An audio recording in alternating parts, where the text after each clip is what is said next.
My name is Stella. I am 34 years old and I work as a medical trust manager. I signed the divorce papers while my husband gleefully planned his new life with a girl much younger than me. He took the house, he took the car, and he thought he took my dignity. Days later, his doctor quietly told him that his ex-wife had ended his care. He had no idea his eager signature just signed away his very survival. Before I continue this story, let me know where you are watching from in the comments below. Hit like and subscribe if the trash has ever taken itself out. The air conditioning in the high-end Seattle law firm was freezing, but it was nothing compared to the absolute chill radiating from the man sitting across the mahogany conference table. Gavin, my husband of 7 long years, picked up the thick stack of divorce papers and tossed them carelessly across the polished wood. They slid to a halt in front of my folded hands. He leaned back in his expensive leather chair, adjusting the cuffs of his tailored suit, a suit I had just bought for his birthday 2 months ago. "Sign them, Stella," he said, his voice dripping with an arrogance that made my stomach turn. "I do not have all day. We have a flight catch." The "we" he was referring to was sitting in the corner of the room, loudly snapping her chewing gum in the quiet office. Brittany was a former intern at Gavin's sales firm. She was currently draped over a plush waiting chair wearing a designer outfit that I knew for a fact had been purchased with a credit card tied to my name. She did not even look uncomfortable. Instead, she was scrolling through her phone, occasionally pausing to roll her eyes at me or inspect her fresh manicure. "Paris is waiting, babe," Brittany whined from the corner, tossing her blonde hair over her shoulder. "Tell her to hurry up." Gavin smiled at her, a sickeningly sweet smile that he used to give me when we first met. "Do not worry, baby. We will be sipping champagne over the Seine by tomorrow morning." He turned his attention back to me, the warmth vanishing instantly. "The terms are non-negotiable, Stella. I get the house in Bellevue and I keep the Tesla. You can take whatever is left in your personal checking account. I drafted the separation of assets very clearly. No shared debt, no shared assets, no alimony. A clean break. You just walk away and I walk away." I stared silently at the heavy document. A clean break. That was what he called abandoning the woman who held his hand through the darkest moments of his life. 5 years ago, Gavin was diagnosed with a highly aggressive rare autoimmune disease. I watched the man I loved wither into a shell of himself, racked with pain so severe he could not even hold a glass of water. The doctors told us the conventional therapies were not working. His body was attacking itself. There was only one option left, a highly specialized experimental infusion therapy provided by an elite private clinic. The treatment worked miracles. It gave Gavin his life back, returning his energy, his charm, and, unfortunately, his wandering eye. Gavin firmly believed his premium corporate health insurance was covering every single cent of his medical care.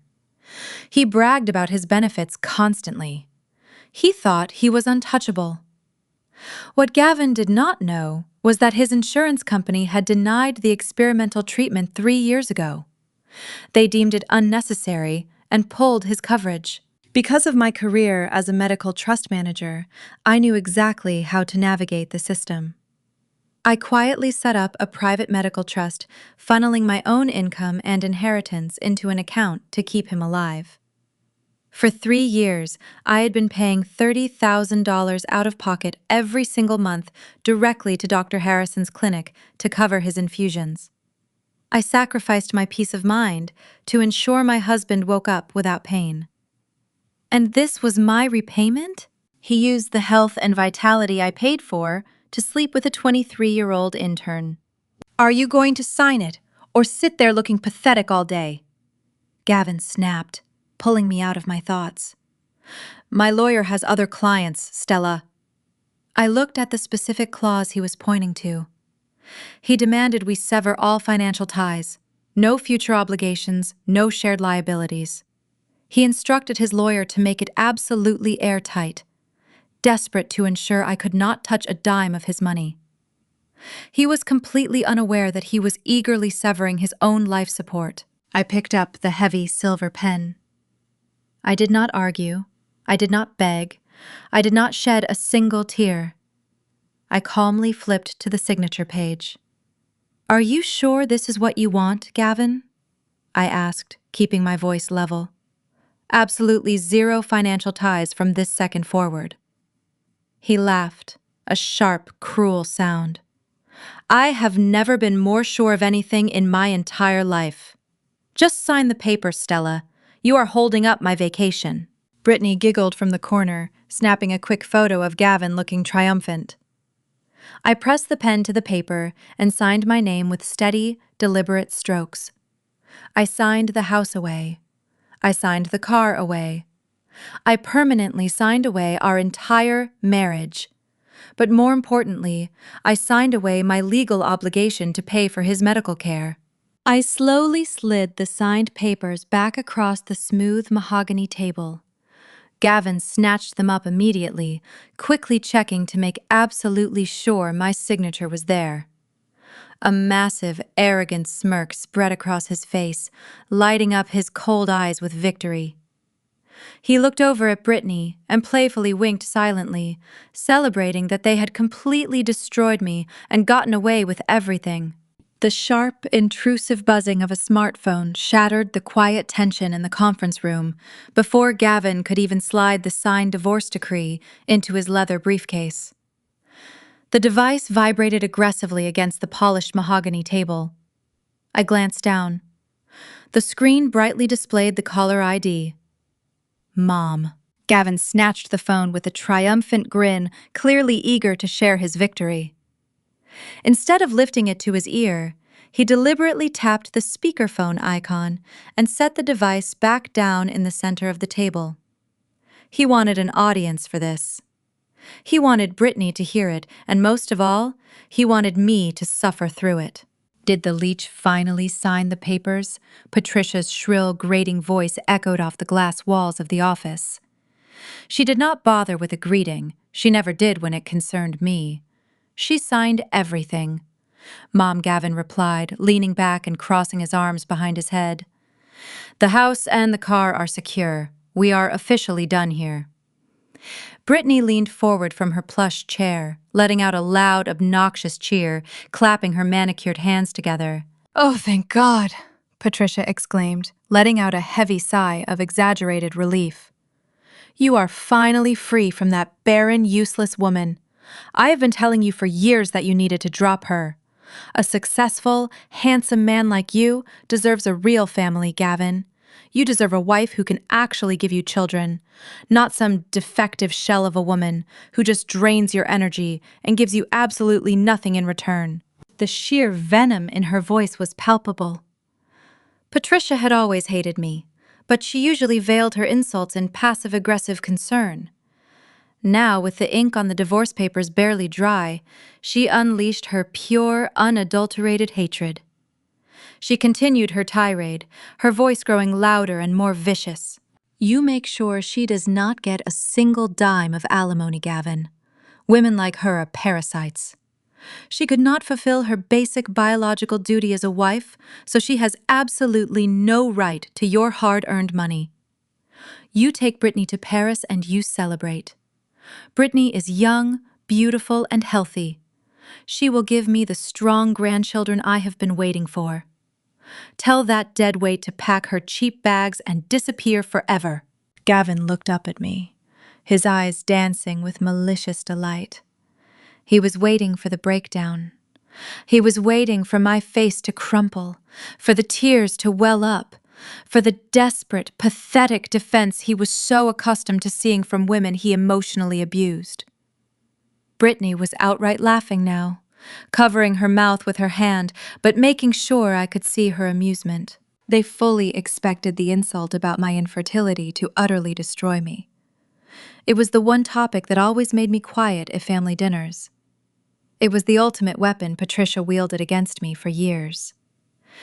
But as I stood there listening to that wretched woman spew her poison through the speakerphone, I did not feel a single ounce of pain.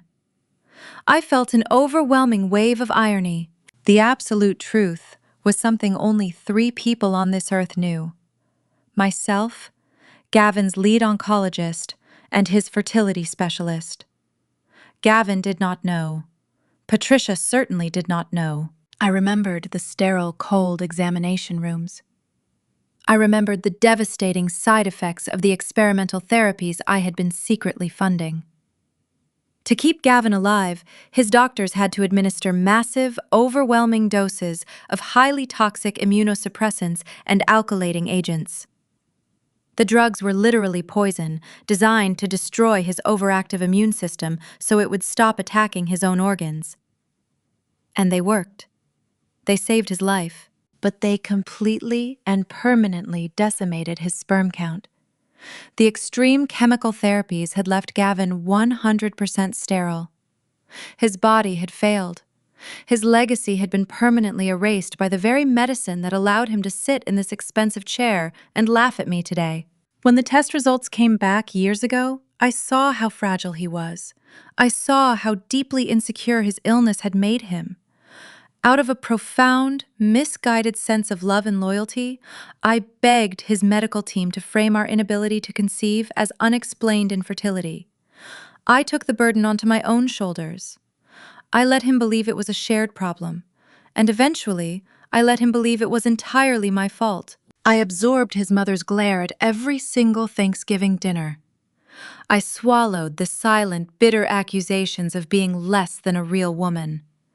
I protected the ego of a man who was so incredibly weak that the truth about his own reproductive failure would have shattered his toxic masculinity into a million unrecoverable pieces.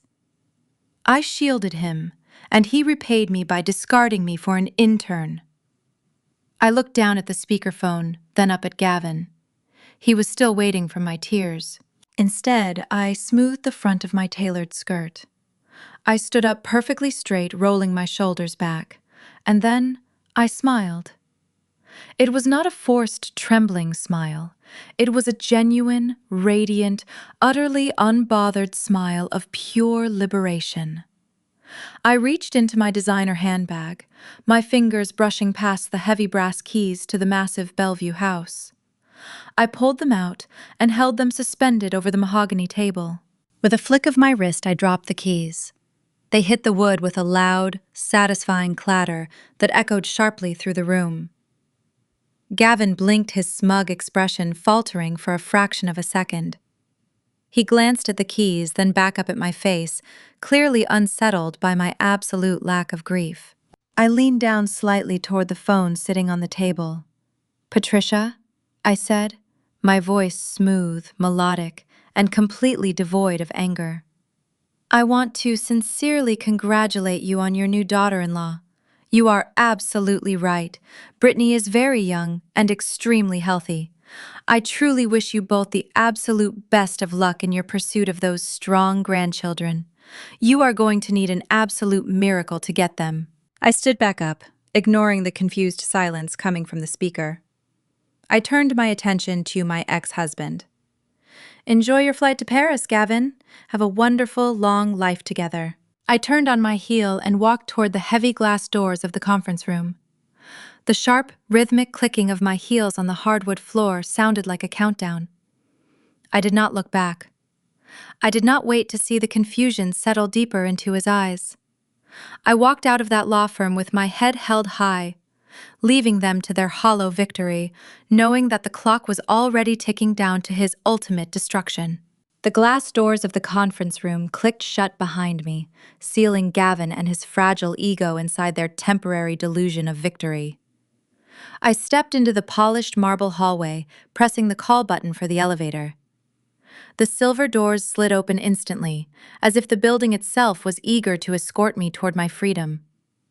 I stepped inside the empty car and watched the floor numbers flash in descending order.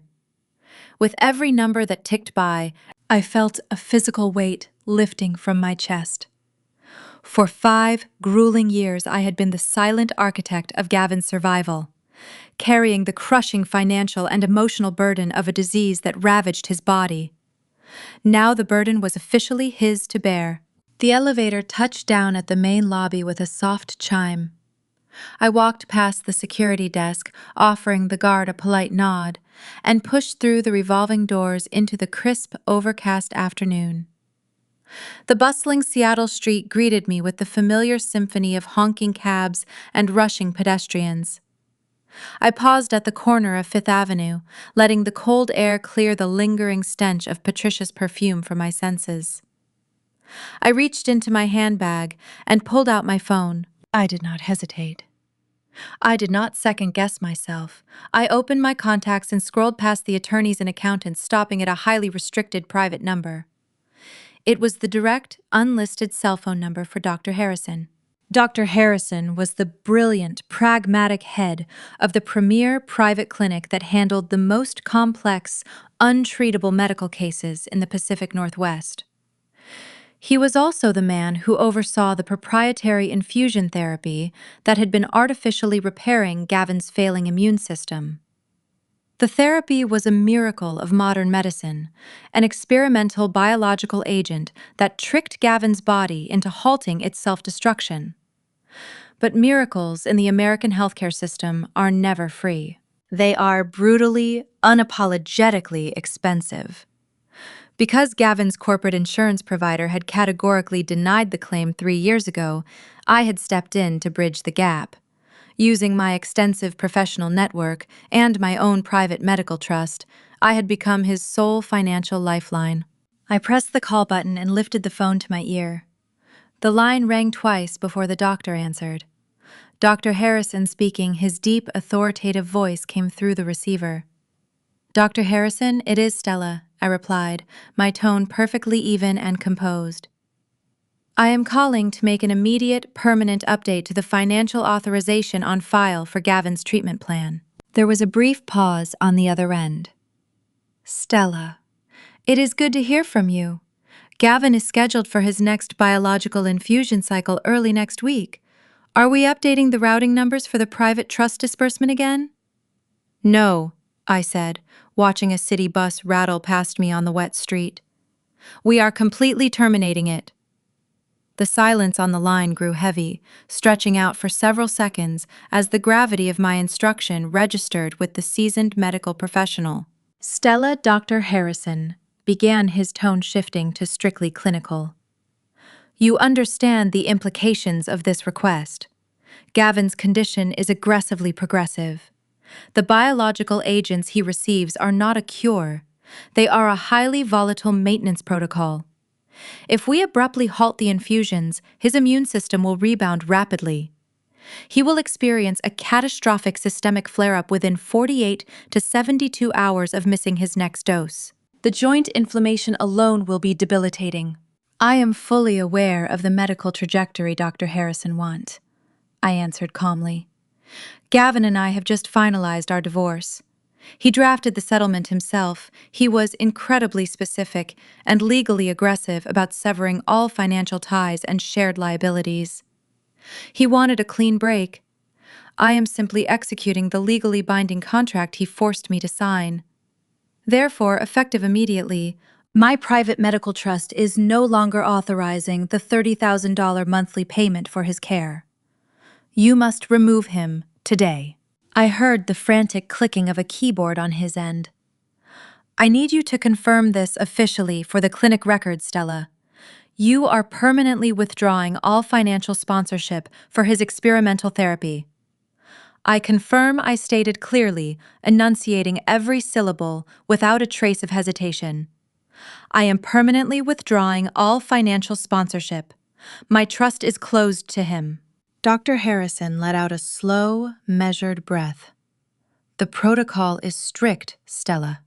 Without your private trust covering the exorbitant costs, and given that his corporate carrier has a permanent denial on file for this specific biological agent, we cannot proceed with his scheduled infusion next week. The clinic policy requires the $30,000 payment up front before compounding the medication. If he lacks the funds, he will be turned away at the reception desk. He is a successful man," I replied, a cool smile playing on my lips. He just secured a house in Bellevue and a luxury vehicle. I am sure he will figure out how to survive. Very well, Dr. Harrison, said his voice, carrying the finality of a judge delivering a sentence. I am updating the billing profile now. The financial authorization is officially revoked. The $30,000 a month treatment is cut off. He will be notified of the outstanding balance when he arrives for his next appointment. Thank you, Dr. Harrison, I said, my voice steady and light. Good afternoon. I slowly ended the call.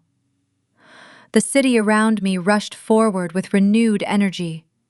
I stood on the street corner, detached from the man I had just legally and financially abandoned. Gavin wanted independence. He wanted the young intern, the big house, and a life completely free of my presence. Now he was about to get exactly what he asked for, down to the last agonizing detail. I slipped my phone securely away and walked down the busy avenue, ready to watch his fragile reality crumble entirely to dust. 3 days passed in a blur of quiet preparation. I hired a premium moving crew, giving them strict instructions to be fast, efficient, and completely indifferent to any hostility. When our 2 moving trucks pulled onto the familiar cobblestone driveway of the Bellevue house on Thursday afternoon, I knew those instructions were necessary. Thumping bass vibrated through the heavy oak front door. Several luxury sports cars were haphazardly parked across the manicured lawn. Gavin was not just enjoying his new bachelor pad. He was throwing a massive, chaotic housewarming party in the middle of a workday. I stepped out of my vehicle, gesturing for the foreman of the moving crew to follow me. I unlocked the front door using the spare key Gavin had arrogantly forgotten to demand back during our meeting at the law firm. A wall of stale beer, cheap perfume, and loud electronic music hit my face the second I pushed the door open. The spacious foyer, which I had painstakingly decorated with imported Italian tile and minimalist artwork, was completely trashed. Empty champagne bottles littered the expensive console table. Red Solo cups stained the pristine white rugs. I walked further into the living room, instructing the movers to head straight upstairs to the master suite and the guest bedroom to collect the boxes I had already packed and securely taped shut weeks ago. As they filed past me, a burst of obnoxious, high-pitched laughter echoed from the kitchen area. I turned my head. There, standing on top of my custom marble kitchen island, was Brittany. She was holding a half-empty bottle of expensive champagne in one hand and swaying unsteadily to the music. But it was not the alcohol or the dancing that caught my attention. It was what she was wearing. Brittany was draped in my vintage, hand-embroidered silk robe, an incredibly rare anniversary gift I had purchased for myself in Milan. The delicate fabric dragged carelessly across the sticky granite countertop. She was surrounded by a crowd of Gavin's equally obnoxious sales bros, aggressively playing to her audience. She kicked a cardboard box that had been left near the pantry, spilling a few of my tailored work blouses onto the floor. "Look at this absolute garbage," Brittany shrieked, pointing her perfectly manicured finger at my expensive blazers. "Who even wears this boring old lady trash?" No wonder Gavin was so miserable. Imagine waking up next to a woman who dresses like a depressed librarian every single day. I am doing him a massive favor by throwing all these depressing rags straight into the nearest dumpster. The crowd of men laughed loudly, cheering her on as she kicked another blouse across the floor. She took a long gulp straight from the champagne bottle, spilling some of the expensive liquid down the front of my irreplaceable silk robe. I did not yell. I did not flinch. I simply stood at the edge of the kitchen, watching the pathetic display of insecurity masquerading as triumph. "Excuse me," I said. My voice was not loud, but it cut through the noise of the music with absolute icy authority. Brittany froze. She nearly slipped off the marble island as her eyes locked onto mine. The laughter in the room died instantly. The group of men awkwardly shuffled backward, suddenly very interested in their shoes.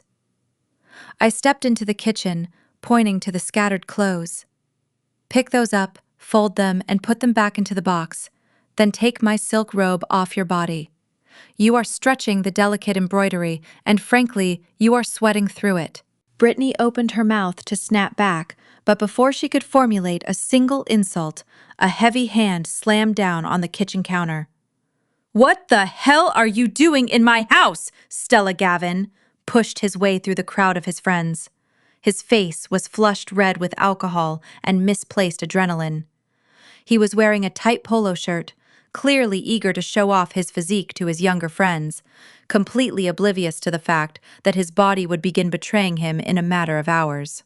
"I am legally collecting my personal belongings, Gavin," I replied, keeping my posture perfectly straight. "The divorce decree stipulates I have until Friday to remove my pre-packed boxes. I brought a crew. We will be out of your hair in exactly 20 minutes. Just tell your girlfriend to stop destroying my property." Gavin looked around at his friends.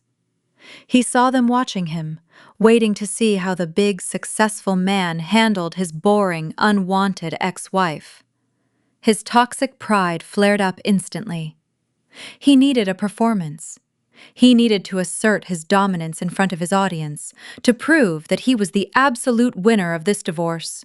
"You do not get to come into my home and give orders," Gavin shouted, stepping dangerously close to my face.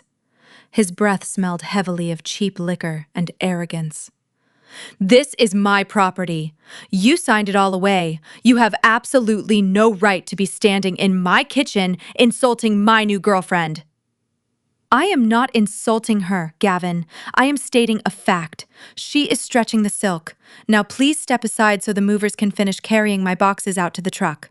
My complete lack of fear only enraged him further. He expected me to cower. He expected me to cry and beg for my things.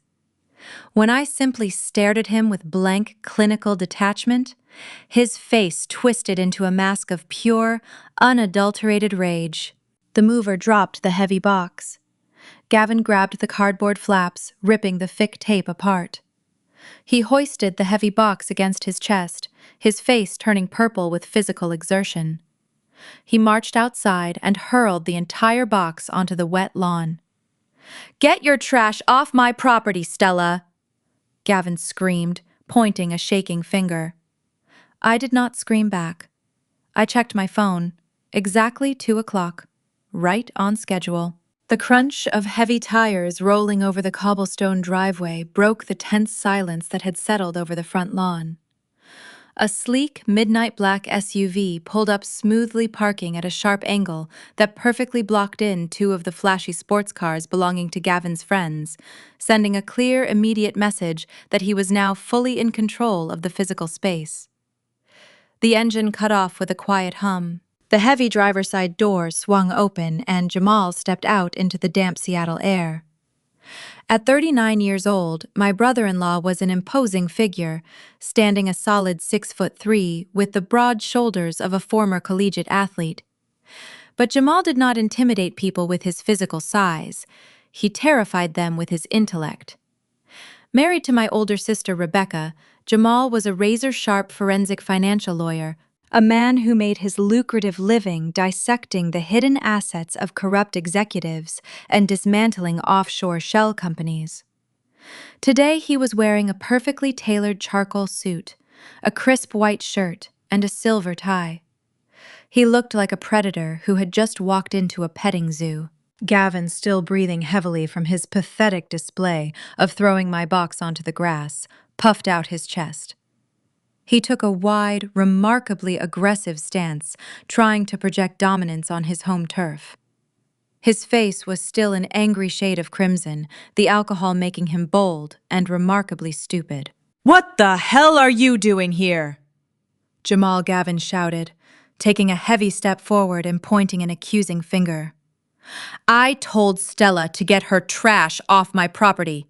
That applies to her family, too. You have zero right to be here. Get back in your obnoxious truck and leave before I call the police for trespassing." Jamal did not blink. He did not raise his voice. He simply closed the door of his SUV with a soft click and adjusted the cuffs of his suit jacket. He walked across the damp grass with measured, deliberate steps, completely ignoring Gavin's posturing, acting as though the angry man screaming at him was completely invisible. He did not look at the scattered clothes. He did not look at Brittany, who had wandered out onto the porch, clutching her champagne bottle and shivering in the cold air. Jamal walked straight to me. "Are you all right, Stella?" he asked, his deep voice calm and entirely focused on my well-being. "I am perfectly fine, Jamal," I replied, offering him a small smile. "I was just patiently letting Gavin tire himself out. It seems his stamina is not what it used to be." Jamal offered a brief, knowing nod. He reached into the back seat of his SUV and retrieved a thick, heavy leather briefcase. Only then did he turn his attention to the man standing a few feet away, practically vibrating with misplaced rage. Jamal looked at Gavin the way a scientist might look at a particularly uninteresting specimen under a microscope. He took in the tight polo shirt, the flushed skin, and the aggressive stance, and his expression remained terrifyingly blank.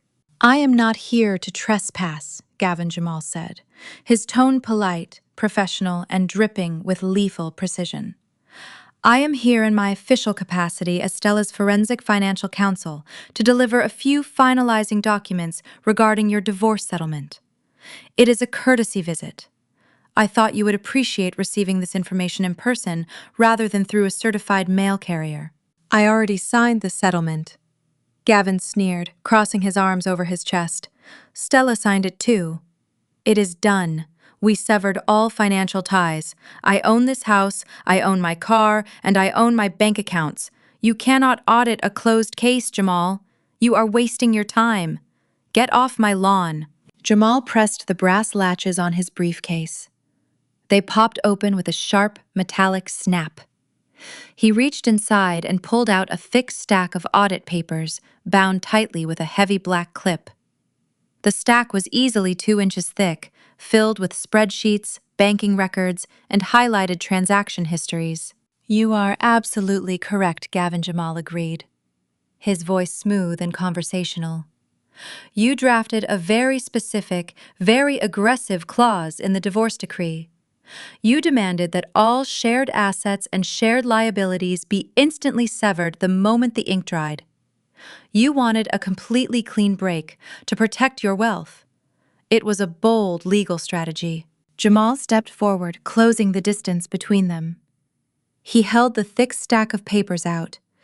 Gavin hesitated for a fraction of a second before snatching the documents from Jamal's outstretched hand, his fingers trembling ever so slightly as the heavy weight of the paperwork settled into his palms. He glared at the first page, his brow furrowing as he tried to comprehend the dense columns of financial data printed there. "What is this garbage?" Gavin demanded, flipping roughly to the second page. "That," Jamal explained, keeping his hands loosely clasped in front of him, "is a comprehensive forensic audit of your personal finances over the last 24 months. When Stella informed me that you were demanding a total separation of liabilities, I decided to do a deep dive into the accounts you thought you had successfully hidden from her. You see, Gavin, forensic accounting is not just about finding money. It is about tracking exactly where the money went and how it was secured." Gavin's face visibly paled.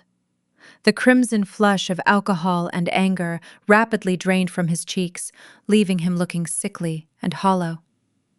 He stared at the spreadsheet, his eyes darting frantically across the highlighted rows. "You thought you were being clever," Jamal continued, his voice dropping slightly, forcing the remaining party guests on the porch to lean in to hear his devastating breakdown. "You opened a secondary account under a dummy corporation to funnel money toward your lavish vacations, the expensive jewelry for your new girlfriend, and those incredibly pricey hotel suites.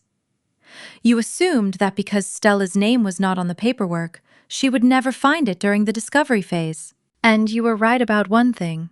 Stella did not find it. I did." Gavin swallowed hard, his Adam's apple bobbing in his throat. "This is illegal," he stammered, his voice losing its aggressive edge. "You cannot just hack into my private business accounts." "I did not hack anything," Jamal replied smoothly, offering a chilling, polite smile. "I simply followed the public record trail of the collateral you used to secure those hidden loans. You made a fatal miscalculation, Gavin. You assumed that a piece of paper hiding a bank account would protect you from the structural reality of how credit works. You wanted to live like a millionaire without actually having the liquid capital to support that lifestyle." Brittany stepped down from the porch, her bare feet touching the cold grass. "Gavin, what is he talking about?" she asked, her voice tight with sudden anxiety. Jamal turned his gaze briefly to the young woman in the silk robe, then back to the sweating man holding the audit papers. "I am dropping the first financial bomb of your new independent life," Gavin Jamal said softly, delivering the words with absolute devastation. "You demanded to sever all liabilities. You legally absolved Stella of any connection to your financial decisions. By doing so, you just formally and permanently assumed 100% of the hidden debt you acquired to fund your secret life. The illusion of your wealth is over. The reality of your debt has officially begun." Gavin stared at the last page of the audit. His eyes locked on a highlighted figure at the bottom of the column. He blinked rapidly, struggling to comprehend the massive number. His arrogant swagger was evaporating, replaced by the frantic energy of a man realizing he walked into a trap. He looked up at Jamal. His mouth opened and closed as he searched for an excuse. "You see, Gavin?" Jamal continued, his voice echoing across the lawn. "You fought incredibly hard to keep this beautiful Bellevue house. You made it the centerpiece of your divorce demands. You thought you were leaving Stella with nothing. But what you actually did was claim sole ownership of a sinking ship." Jamal took a slow step forward, pointing a steady finger at the documents trembling in Gavin's hands. "To fund the expensive jewelry, luxury car leases, and extravagant weekend getaways to impress your girlfriend, you quietly took out a massive secondary lien on this exact property. You leveraged the equity of the home you shared with Stella, assuming you could quietly pay it off over time with your corporate bonuses before she noticed." Gavin swallowed hard as sweat beaded on his forehead. "That is shared marital debt," Gavin snapped his voice, pitching higher with panic. "Stella lived here too. Half of that lien is legally her responsibility. You cannot just dump my financial decisions entirely on her and walk away." Jamal actually let out a short, genuine laugh. It was a rich, deep sound that made Gavin flinch. "That is the truly beautiful irony of this entire situation," Jamal said, shaking his head. "You were so desperate to protect your own income from Stella that you hired the most aggressive lawyer you could find. You forced a specialized clause into the divorce decree, explicitly stating that all shared debts and assets would be severed the moment papers were signed. You wrote that any debt attached to retained property becomes the sole responsibility of that retaining party. You made it an ironclad, non-negotiable demand." Brittany walked across the damp grass, stepping over the scattered clothing. She wrapped her arms around herself, pulling my silk robe tighter against the cold. "Gavin, what does that mean?" Brittany asked, her voice losing its obnoxious edge, replaced now by genuine apprehension. "How much money do you owe on this house?" Jamal did not give Gavin the chance to formulate a lie. He looked directly at Brittany, delivering the reality check she desperately needed. "It means," Jamal stated, clearly, "that because Gavin insisted on taking the house under those specific aggressive terms, Stella is entirely legally absolved of the debt. She walked away clean. Gavin, however, is now solely responsible for the secondary lien he took out to fund your lifestyle. And because of the predatory nature of the loan he secured to hide it from his wife, it is not a standard mortgage. It is a balloon loan." Jamal turned his dark eyes back to Gavin, locking him in a terrifyingly calm stare. "You owe the bank a single lump sum balloon payment of exactly $400,000. According to the terms of your loan agreement, which you failed to read, that payment is due in exactly 30 days.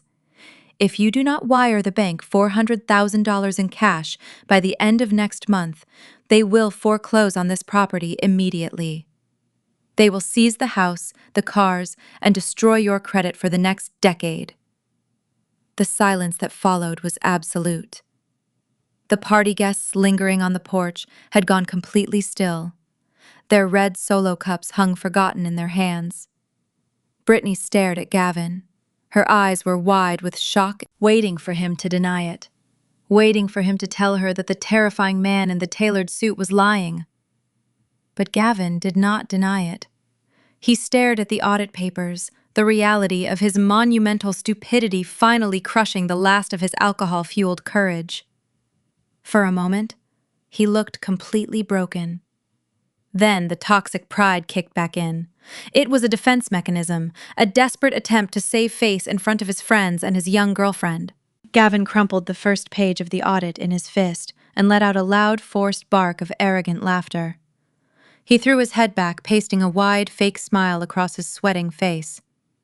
"You think $400,000 scares me?" Gavin shouted, puffing his chest out again and pointing a finger at Jamal.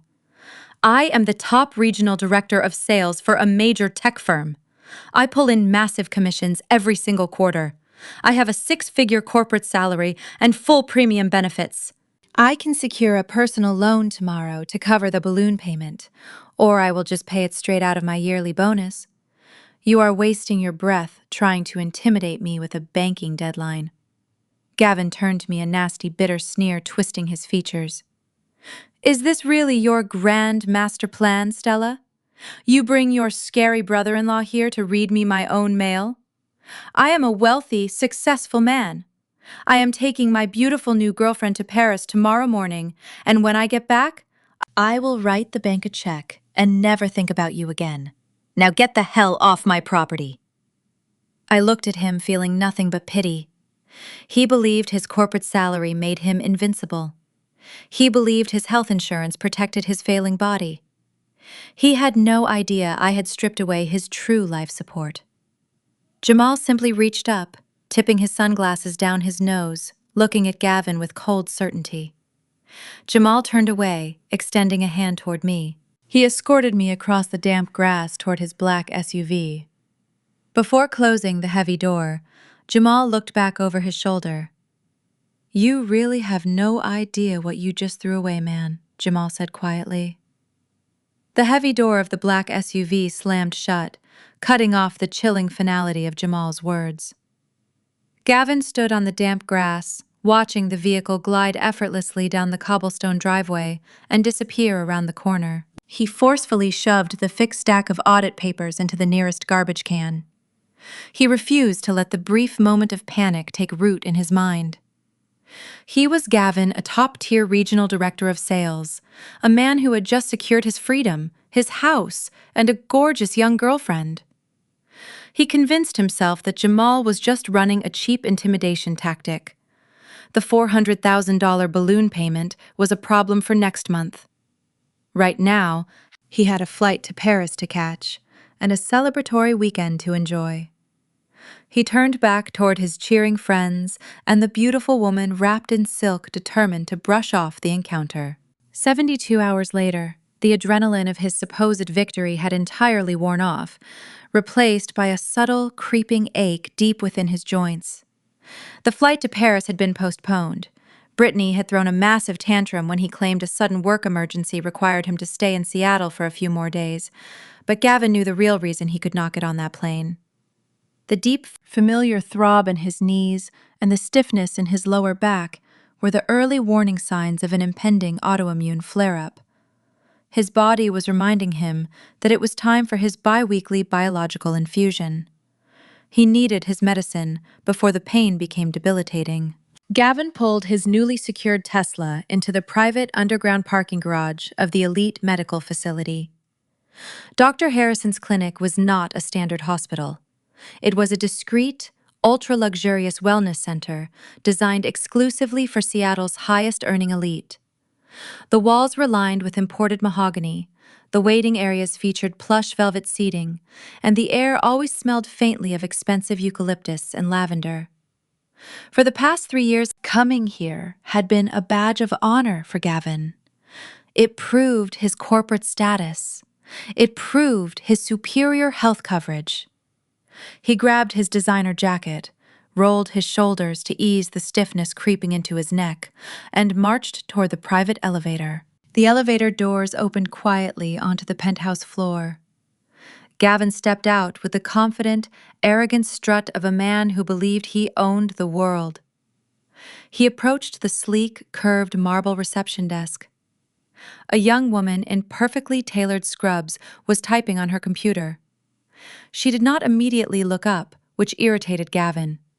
He was accustomed to being treated like royalty the second he walked through those glass doors. He cleared his throat loudly, leaning his elbows against the cool marble surface. "I am here for my 1 o'clock infusion protocol in the VIP suite," Gavin announced, his voice carrying an undeniable tone of entitlement. "Tell the prep nurses to have my heated blanket ready. The Seattle weather is absolute garbage today, and my joints are feeling it." The receptionist finally looked up. Her expression was strikingly different from the warm, accommodating smiles he normally received. Her face was completely blank, her eyes cool and detached. She tapped a few keys on her keyboard, her gaze locked onto her monitor, before slowly turning back to him. "I do not have you on the schedule for a VIP infusion suite today," she stated clearly, her voice entirely devoid of the usual customer service warmth. "In fact, I do not have you on the schedule for any medical treatments at this facility." Gavin let out a short, condescending laugh. He reached into his leather wallet and pulled out his premium corporate health insurance card, slapping it down onto the marble desk with a sharp smack. "Look again," Gavin ordered, tapping his index finger against the plastic card. "I am a senior regional director. I have the platinum tier executive coverage package. I have been coming here every 2 weeks for 3 years. I get the proprietary biological agents. My name is Gavin. Look it up and prep my room. I have a very busy schedule today, and I am not in the mood for administrative incompetence." The receptionist did not touch the insurance card. She did not even glance down at it. She kept her eyes fixed squarely on Gavin's flushed face. "I am fully aware of who you are, Gavin," the receptionist replied, crossing her arms over her chest, "and I am looking directly at your patient file. Your corporate insurance card is completely irrelevant here. You are no longer an active patient at this clinic, and we will not be prepping an IV room or a heated blanket for you. You need to step away from the desk." The creeping ache in Gavin's spine suddenly flared, sending a sharp spike of genuine pain through his lower back. The physical discomfort fueled the immediate explosive rage rising in his chest. He slammed his hand flat against the marble counter, causing a nearby pen holder to rattle loudly. "Do you have any idea who you are talking to?" Gavin shouted, his voice echoing through the quiet, luxurious waiting room. Several wealthy patients sitting on the velvet sofas turned their heads in alarm. "Do not play games with me.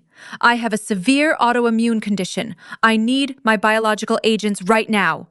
If you do not authorize my treatment this exact second, I will have your job. I will sue this entire clinic for medical malpractice and negligence. I will personally ensure this place is shut down and you never work in healthcare again." The receptionist did not flinch. She pressed a small button beneath the desk, a silent signal that Gavin was too enraged to notice. "You can threaten me all you want," the receptionist said, her tone dropping to a chilling level of professional indifference. "But we cannot provide medical services to individuals who have zero financial backing on file. Your account has been permanently flagged for immediate denial of service." Gavin grabbed his insurance card and shoved it aggressively toward her face. "Are you blind? I just gave you my financial backing. Bill the corporate account. Bill it, right now. That card is useless for the treatments you receive here," she countered smoothly. It has always been useless. Now lower your voice and leave the premises, or I will have security physically remove you. I am not going anywhere until I get my medicine, Gavin roared, his face turning a deep, angry shade of purple.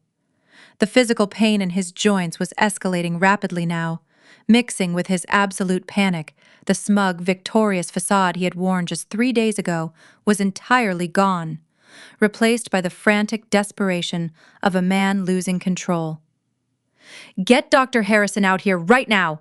I want the head of this clinic standing in front of me immediately. I want him to explain why his incompetent staff is trying to deny life-saving medical care to a premium client. Bring him out here. Gavin slammed his fist against the marble again, panting heavily as the sharp, stabbing pains traveled down his legs. He glared at the closed wooden door leading to the private medical offices, fully expecting the head doctor to come rushing out to apologize and beg for forgiveness. He expected the world to bend to his demands just as he always did. He stood there, demanding his salvation, completely unaware of the absolute devastation waiting behind that heavy wooden door. The heavy wooden door swung open with a quiet whoosh before Gavin could strike the marble counter a third time. Dr. Harrison stepped out into the reception area. He was a tall, distinguished man in his early 50s, wearing a perfectly pressed white lab coat over a tailored suit. His expression was completely unreadable, devoid of the warm, deferential smile Gavin had grown accustomed to receiving over the past 3 years. Gavin immediately puffed out his chest, ignoring the sharp shooting pain radiating down his spine. He pointed a finger at the receptionist, who was already turning her attention back to her computer screen. "It is about time," Dr. Harrison Gavin barked, his voice dripping with righteous indignation. "Your front desk staff is completely out of line. I want this woman fired immediately. She is refusing to process my corporate insurance and denying my scheduled treatment. I have a flight to Paris, and my joints are already acting up. Get my VIP suite prepped right now, and we can pretend this entire pathetic interaction never happened." Dr. Harrison did not look at the receptionist. He kept his steely gaze locked entirely on Gavin. He did not offer an apology. He did not offer a handshake. He simply gestured toward the open door behind him. "Step into my office, Gavin," Dr. Harrison said, his voice terrifyingly calm. "We need to have a very clear conversation about your patient status." Gavin felt a surge of arrogant satisfaction. He assumed the doctor was taking him into the private office to grovel to offer complimentary services to make up for the gross incompetence of his staff. Gavin adjusted the collar of his polo shirt and marched through the doorway, taking a seat in one of the plush, imported leather chairs opposite the doctor's massive mahogany desk. He crossed his legs, wincing internally as his knee joints flared with a sudden hot ache, but he masked it with a confident sneer. "I expect my copay to be waived for the next 6 months to compensate for this embarrassment," Gavin stated, leaning back and crossing his arms. Dr. Harrison closed the heavy office door, sealing them inside the soundproof room. He walked around his desk and took his seat. He did not reach for his prescription pad. He did not open the scheduling software. Instead, he pulled a thick, physical manila folder from his drawer and laid it flat on the desk. He folded his hands on top of it, looking at Gavin with an expression that bordered on clinical pity. "There will be no copay waivers, Gavin, because there will be no treatment," Dr. Harrison said, speaking with the deliberate, measured cadence of a judge delivering a fatal verdict.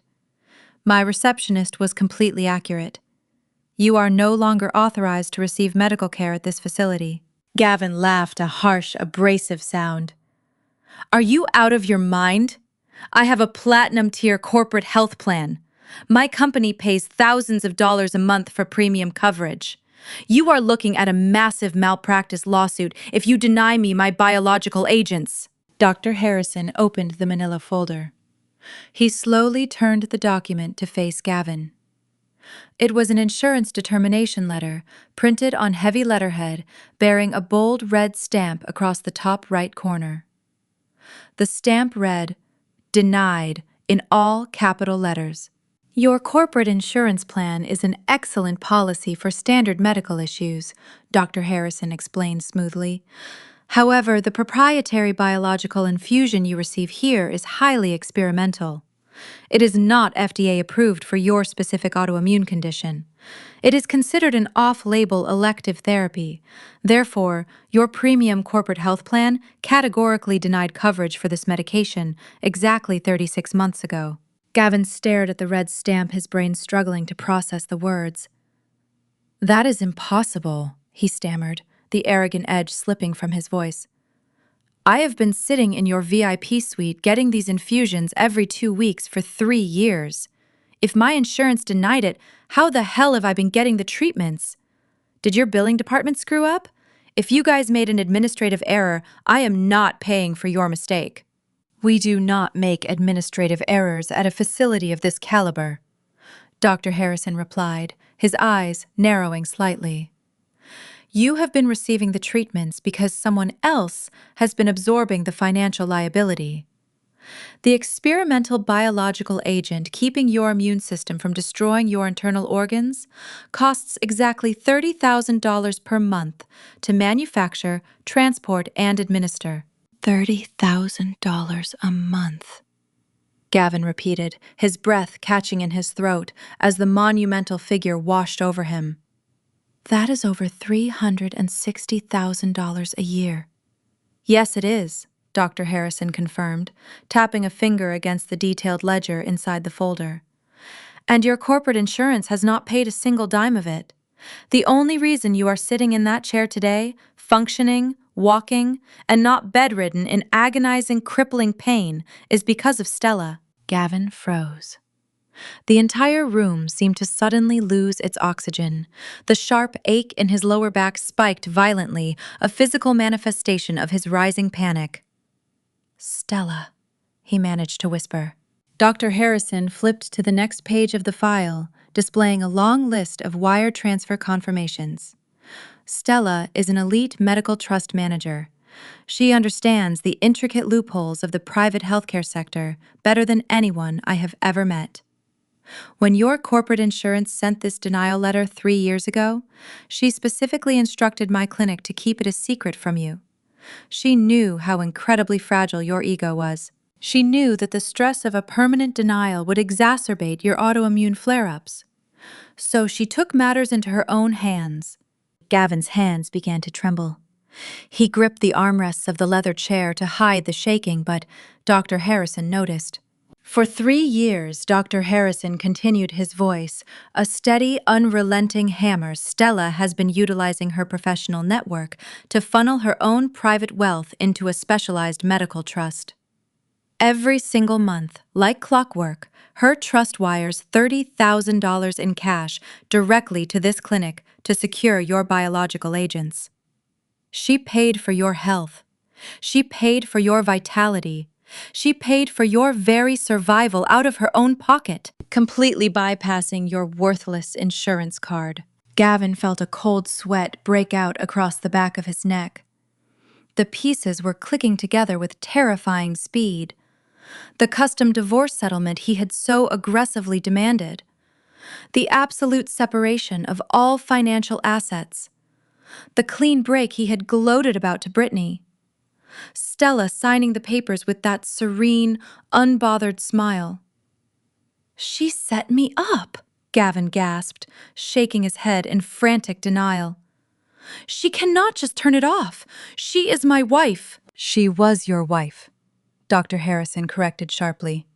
"And you are the one who drafted the severance of liabilities. She informed me an hour ago that she is simply honoring the legally binding contract you forced upon her. She has officially and permanently closed the medical trust." Dr. Harrison closed the manila folder with a heavy, final thud. "You came in here expecting an apology, Gavin. Instead, I am delivering your financial reality. Your care is terminated. Unless you can produce $30,000 in liquid cash before I close this office today, your body will begin attacking itself by tomorrow morning. We are done here." Gavin stared at the closed manila folder resting on the polished mahogany desk. His brain simply refused to process the catastrophic words the doctor had just spoken. The sheer magnitude of the financial deficit was completely unfathomable. He shook his head violently, letting out a breathless, desperate chuckle that sounded more like a dry heave. "You are joking," Gavin sputtered, gripping the leather armrests of his chair so tightly his knuckles turned a translucent white. "You are trying to teach me a lesson because I yelled at your receptionist. Fine, I apologize. I was out of line. Now stop playing these ridiculous games and prep my infusion room. I am good for the money. You know my salary. I will sign a payment plan right now. I will give you my credit card. Just run a tab." Dr. Harrison did not blink. He did not reach for a pen. He sat with the perfect, immovable posture of a man who dealt with life and death on a daily basis. He was utterly immune to the pathetic bargaining of an arrogant man who had just destroyed his own safety net. "This clinic does not run tabs," Dr. Harrison stated, his voice a flat, clinical. "This clinic does not run tabs," Dr. Harrison stated, his voice a flat, clinical monotone. "We do not offer financing, and we do not accept personal credit cards for experimental biological agents. The manufacturing and transport of this specific medication require highly specialized, temperature-controlled logistics. That is why Stella arranged the private medical trust. It guaranteed liquid funds up front every single time." Gavin felt a cold, paralyzing sweat break out across his forehead. He swallowed hard, trying to force moisture down his suddenly bone-dry throat. The sharp, stabbing pain in his lower back spiked again, sending a brutal shockwave down his sciatic nerve. The placebo effect of his arrogance was entirely gone. His body was already recognizing the absence of the medication. The aggressive autoimmune disease was waking up, eager to resume its systematic destruction of his joints and organs. "I will call her," Gavin pleaded, his voice cracking completely, shedding his tough guy persona. "I will call Stella. We just had a misunderstanding. She is upset about the divorce, but she is not a murderer. She will turn the trust back on. I just need you to give me today's dose. I will make sure you get the $30,000 by tomorrow morning. I promise." Dr. Harrison leaned forward, resting his forearms on the desk. He looked at Gavin with a mixture of professional detachment and profound disdain. "You do not seem to comprehend the legal reality of the paperwork you signed," Dr. Harrison said sharply. "You aggressively demanded a total severance of all shared assets and liabilities. You wanted to protect your wealth from her. You forced a legally binding clause that explicitly prohibited her from maintaining any financial connection to you. By doing so, you legally mandated the termination of the private medical trust.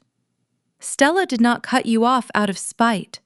She cut you off because you legally ordered her to do so." Gavin opened his mouth to argue, but no words came out. His lungs suddenly felt too small for his chest. Dr. Harrison delivered the fatal blow, his words slicing through the quiet office with absolute, terrifying finality. "Because you explicitly demanded zero financial ties in the divorce, Stella legally terminated the funding. From now on, your ex-wife won't be involved in your treatment. Unless you have $30,000 in cash today, I suggest you leave." The words slammed into Gavin like a physical force. The reality of his mortality and his staggering hubris crashed down on him all at once. A full-blown panic attack seized his body. His heart began to hammer against his ribs with a violent, erratic rhythm, beating so fast and so hard that it physically hurt.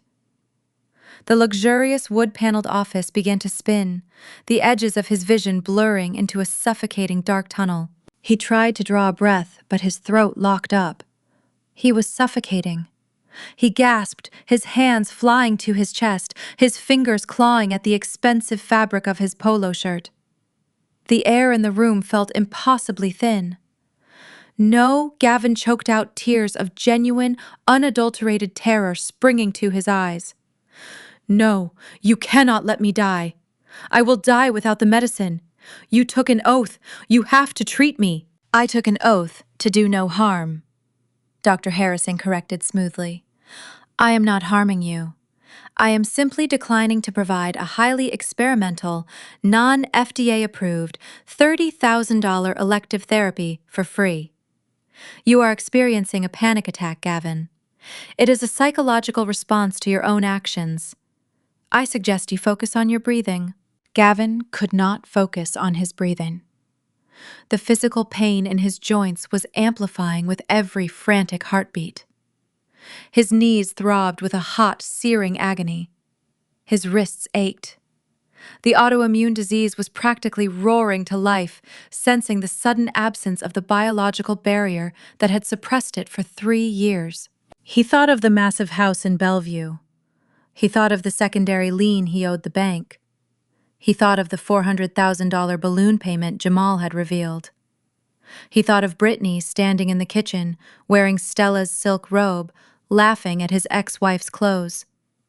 He had sacrificed the woman who quietly kept him alive so he could play the role of a wealthy bachelor with a 23-year-old intern. He had traded his actual life support for a temporary ego boost. The sheer, monumental stupidity of his actions threatened to crush his sanity. He was literally dying because of his own arrogant signature. He had smirked at Stella in the law firm. He had thrown her boxes onto the wet grass. He had laughed at her. All while she held the key to his survival in her hands. Please, Gavin begged, sliding forward until his knees hit the plush carpet of the doctor's office. He was kneeling, sobbing openly, the tears streaming down his flushed, sweating face.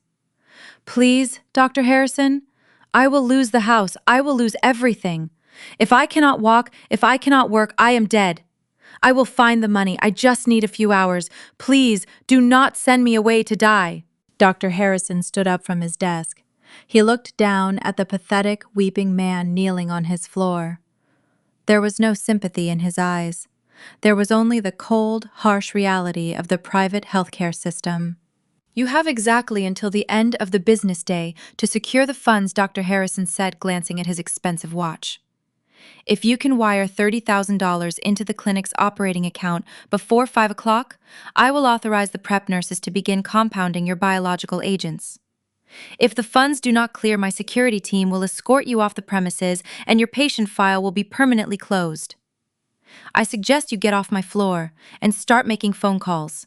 Gavin scrambled to his feet, his knees popping and grinding with fresh pain.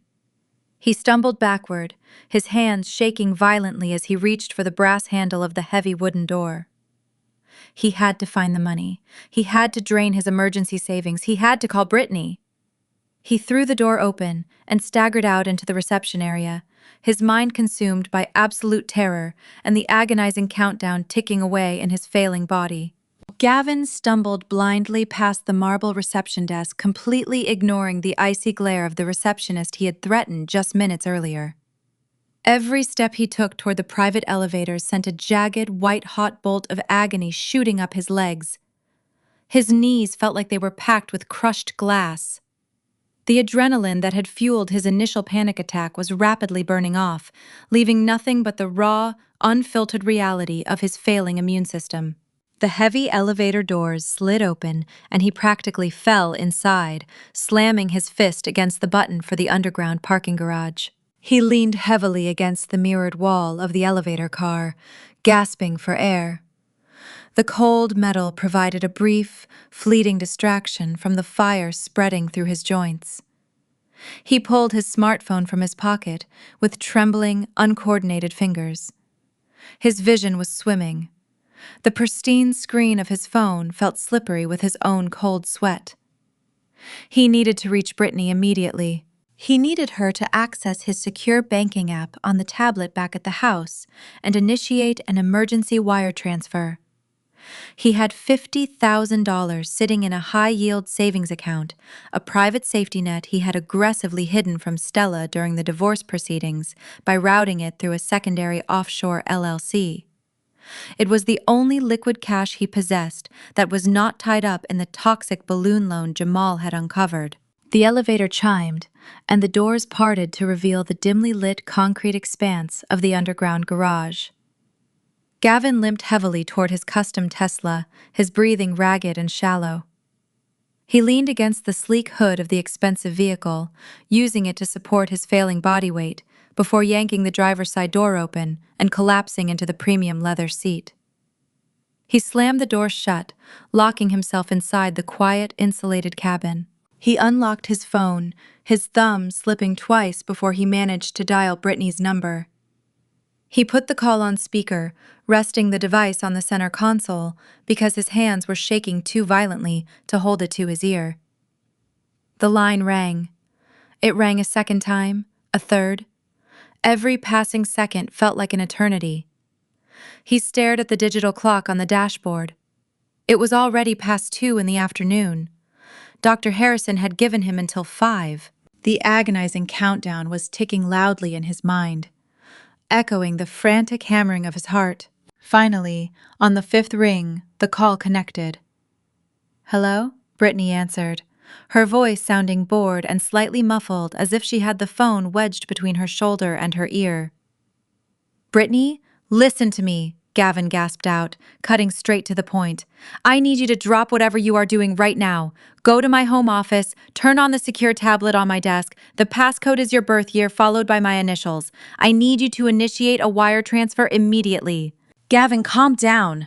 Why are you breathing like you just ran a marathon?" Brittany asked, completely unbothered by the sheer panic vibrating through his voice. "I am not at the house anyway. I am out running errands." "You need to go back," Gavin yelled, clutching his chest as a spasm of pain rocked his ribcage. "My corporate insurance denied my medical claim. The clinic is refusing to give me my biological infusion. If I do not get that medicine today, my body will literally start shutting down. The pain is already starting, Brittany. I cannot walk properly. I need $30,000 wired to the clinic's operating account before 5 o'clock, or they will terminate my care permanently." "You have to log into the emergency savings account, the one with the $50,000. There was a long, excruciating silence on the other end of the line. The only sound in the Tesla was Gavin's ragged, desperate breathing. "Brittany, did you hear me?" Gavin pleaded, his voice cracking into a pathetic whine. "This is life or death. I am not exaggerating. You have to wire the money right now." "Oh, Gavin," Brittany finally sighed, her tone shifting from bored to mildly inconvenienced. "You did not check your bank alerts this morning, did you?" "Bank alerts? What are you talking about?" Gavin demanded, a new, completely different kind of terror gripping his throat. "Well, you said the divorce was totally finalized," Brittany explained casually, as if she were discussing dinner plans. "You said we were celebrating. You said you kept the house, you kept the cars, and you had all this hidden cash that your boring ex-wife could not touch. You literally told me to treat myself for being so patient during the legal drama. So I did." Gavin felt the blood drain entirely from his face.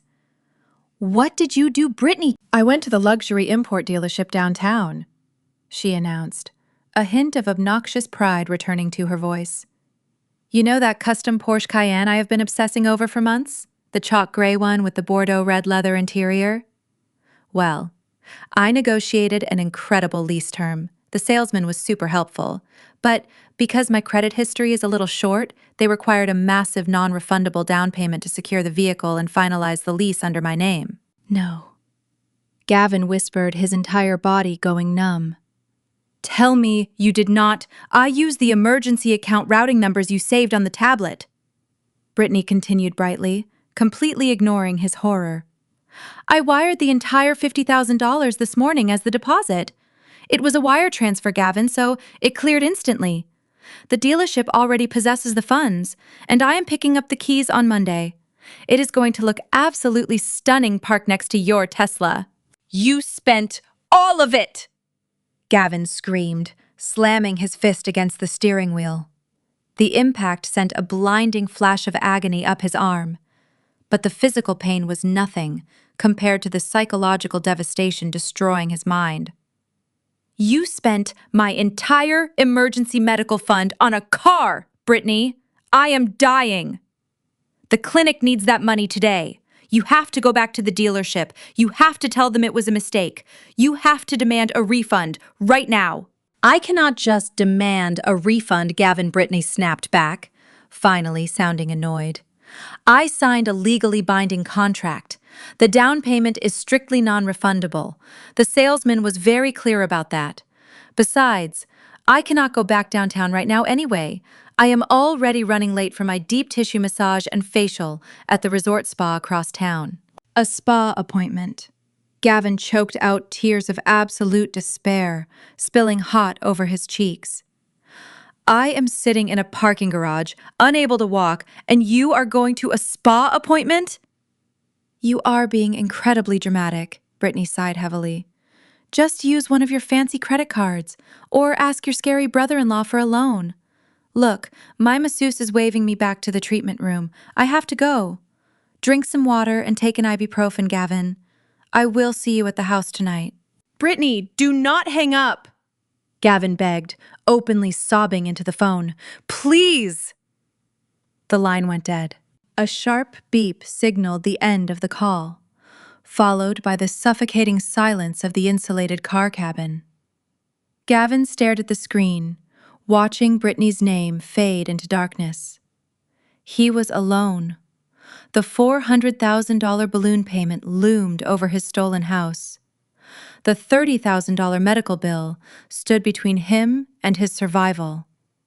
His young, beautiful girlfriend had just legally drained his final safety net to buy a luxury vehicle she would be driving while he was bedridden and dying.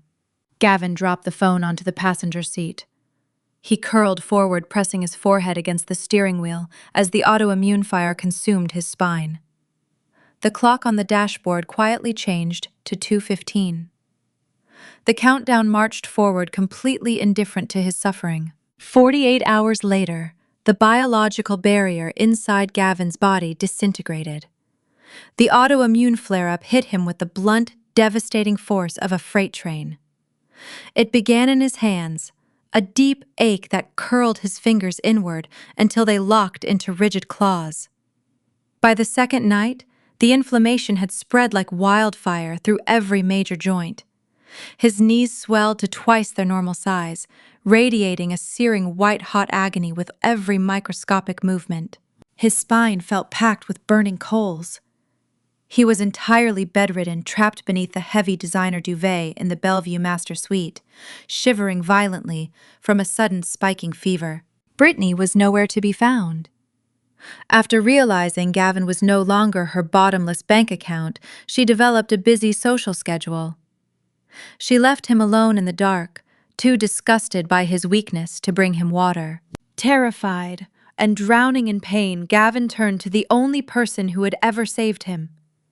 He managed to pry his smartphone from the nightstand using his wrists, his locked fingers useless. He began a frantic digital assault. He called Stella's primary cell phone number over and over, listening to the brief silence before the automated voice directed him to voicemail. She had blocked his number. He switched to text messages using voice-to-text software because he could not type. His messages tracked the classic stages of grief and panic. The first wave was pure toxic rage.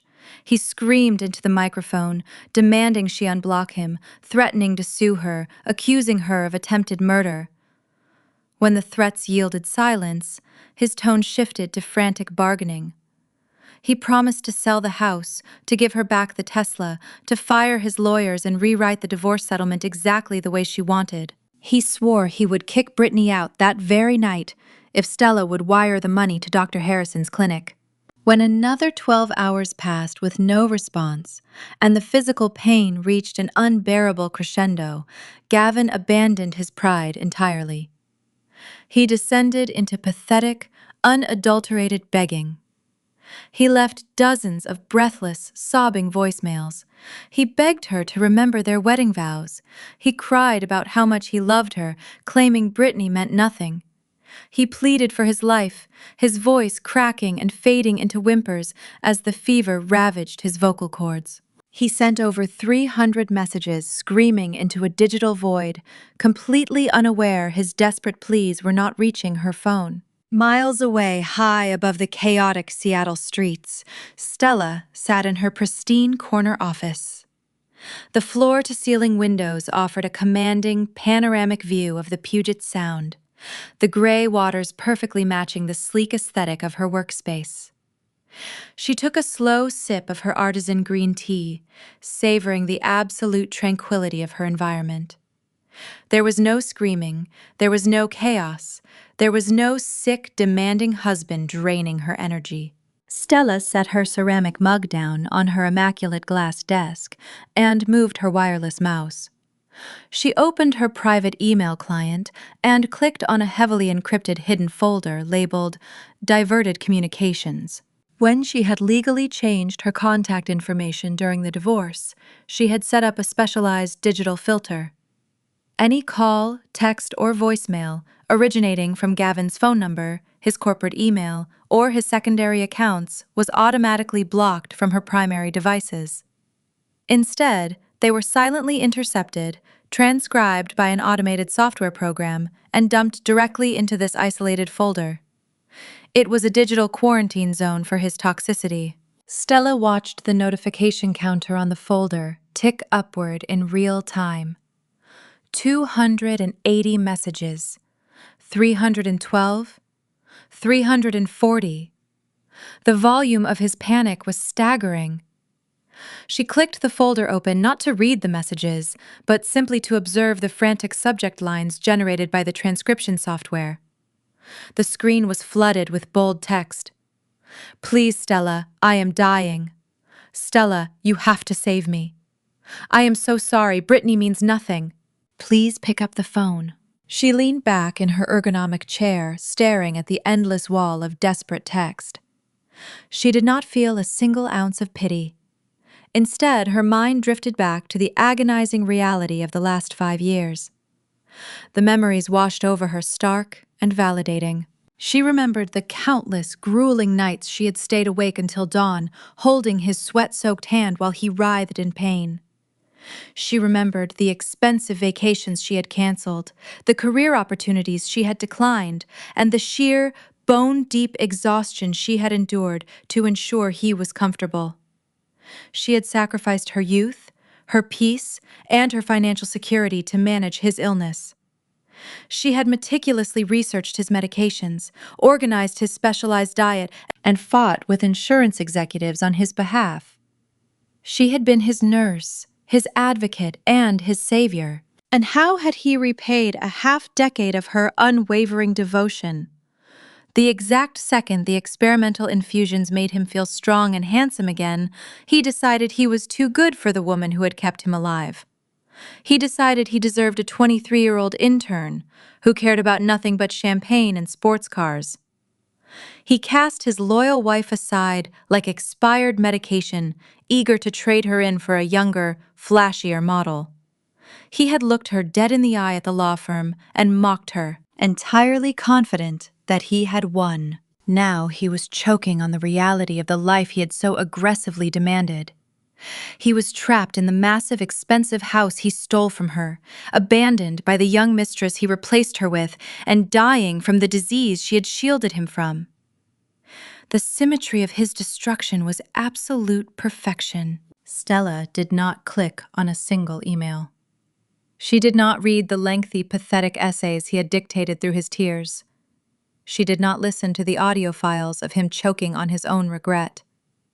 They were completely irrelevant to her now. He was a closed chapter, a bad investment she had finally liquidated. With a serene, unbothered expression, Stella moved her cursor to the top of the screen. She clicked the master selection box, highlighting all 374 frantic messages. She moved the cursor over to the delete icon. She did not hesitate. She pressed the button. The folder instantly emptied, leaving a crisp, blank white screen. Stella closed the application, turned her attention to a lucrative new medical trust portfolio waiting on her desk, and she simply smiled. 50 floors below Stella's serene sanctuary, the atmosphere in the grand lobby of the corporate high-rise was about to violently shatter. The lobby was a cathedral of modern commerce designed to project absolute wealth and quiet authority. Polished black marble floors reflected the soft glow of recessed lighting. Executives in tailored suits walked with quiet purpose, speaking in hushed professional tones. The security desk was manned by highly trained professionals who ensured that only the most elite clientele ever made it past the electronic turnstiles. At exactly 2:30 in the afternoon, the heavy revolving glass doors spun aggressively. Patricia practically fell into the lobby.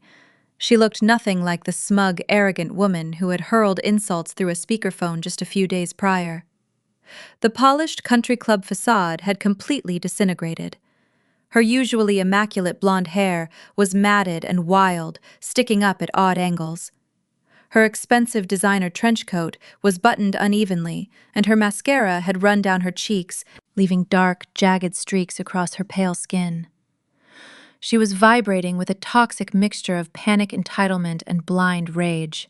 Patricia marched straight toward the main security desk. Her expensive heels clacked loudly, frantically against the pristine marble, drawing the immediate, annoyed attention of several executives holding briefcases. The head security guard, a towering man with a calm demeanor, stepped forward and held up a polite hand. "Excuse me, ma'am," the guard said, keeping his voice carefully modulated. "You need to sign in and present identification. Who are you here to see today?" Patricia slammed her hands flat against the polished security desk. She did not lower her voice. In fact, she projected it as if she were trying to speak to the entire building at once. "I am not signing any of your ridiculous visitor logs," Patricia shrieked, her voice cracking with hysteria. "I need to see Stella right this instant. Tell her to get down here. Tell her that her mother-in-law is here and she needs to fix this right now." "Ma'am, you need to lower your voice," the guard instructed, his tone dropping an octave as two other security personnel began to slowly flank her. "We do not allow shouting in the lobby. If you do not have an appointment, I cannot let you pass this desk." Patricia completely ignored the warning. Her eyes darted wildly around the vast, echoing lobby, searching the faces of the corporate employees who had stopped to stare at the commotion. Her desperation mutated into explosive, uncontrollable fury. She took a deep breath and screamed at the top of her lungs. Stella Patricia roared her shrill voice, bouncing off the high ceilings and shattering the professional tranquility of the building. "Come down here, you cold-blooded murderer! You are killing my son!" The entire lobby froze. Dozens of highly paid executives, wealthy investors, and corporate staff halted in their tracks, turning their heads in absolute shock. The accusation of murder hung in the air, thick and poisonous. "Ma'am, that is enough," the head guard barked, moving quickly to intercept her. "You are leaving the premises immediately." "Do not touch me!" Patricia screamed, swatting wildly at the guard's outstretched arm. "She is a murderer. She canceled my son's medical trust. She knows he has a deadly autoimmune disease, and she completely cut off his biological treatments. She is sitting up there in her fancy corner office while my Gavin is at home screaming in agony. She has the money. She is hoarding it, while my boy is literally dying." The sheer audacity of her entitlement was staggering. Patricia actually believed that Stella owed them her wealth. She fully believed that despite her son dragging a young intern into their marital bed, despite demanding to strip Stella of all shared assets, and despite verbally abusing Stella at every given opportunity, Stella was still fundamentally obligated to act as their personal, unlimited cash machine. The security guards moved in to physically restrain her, but Patricia moved with the frantic, unpredictable energy of a cornered animal. She ducked under the arm of the first guard, her designer handbag swinging wildly and hitting a passing executive squarely in the chest. She sprinted past the electronic security turnstiles, shoving her way through a group of startled accountants. She made a mad, desperate dash toward the bank of private elevators reserved for senior partners. "You have to pay for his treatments," Patricia wailed, her voice breaking into pathetic, hysterical sobs as she ran. "It is $30,000 a month. You owe him that money. You owe us. You cannot just abandon your family." She reached the heavy stainless steel doors of the VIP elevator just as they began to slide open. An important client stepped out, only to be violently shoved aside by the frantic, screaming woman. Patricia threw her entire body weight against the closing doors, jamming her arms into the gap. "Take me to her floor," Patricia demanded to the bewildered client inside the elevator car. "Press the button for her office. I am not leaving this building until she writes a check for $30,000. I will not let her kill my son over a stupid divorce." 4 security guards descended upon her at once. They grabbed her arms, forcefully pulling her away from the elevator doors. Patricia thrashed and kicked like a spoiled toddler throwing a tantrum in a grocery store. Her expensive trench coat tore at the shoulder seam. Her heels scraped loudly against the marble floor as the guards dragged her backward. Patricia turned her wild, tear-streaked face toward the crowd of stunned bystanders. She desperately tried to appeal to their sense of morality, completely blind to how deranged she appeared. "Look at all of you," Patricia sobbed, gesturing frantically toward the wealthy executives watching her.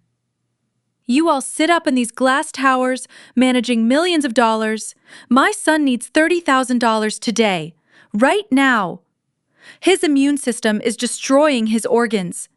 He cannot even get out of bed to walk. He is in excruciating pain, and his ex-wife has the power to stop it with a single phone call, but she refuses. How can any of you work for a company that employs a woman with no heart?" She took everything from him. She took his health. The sheer delusion required to make such a statement was staggering.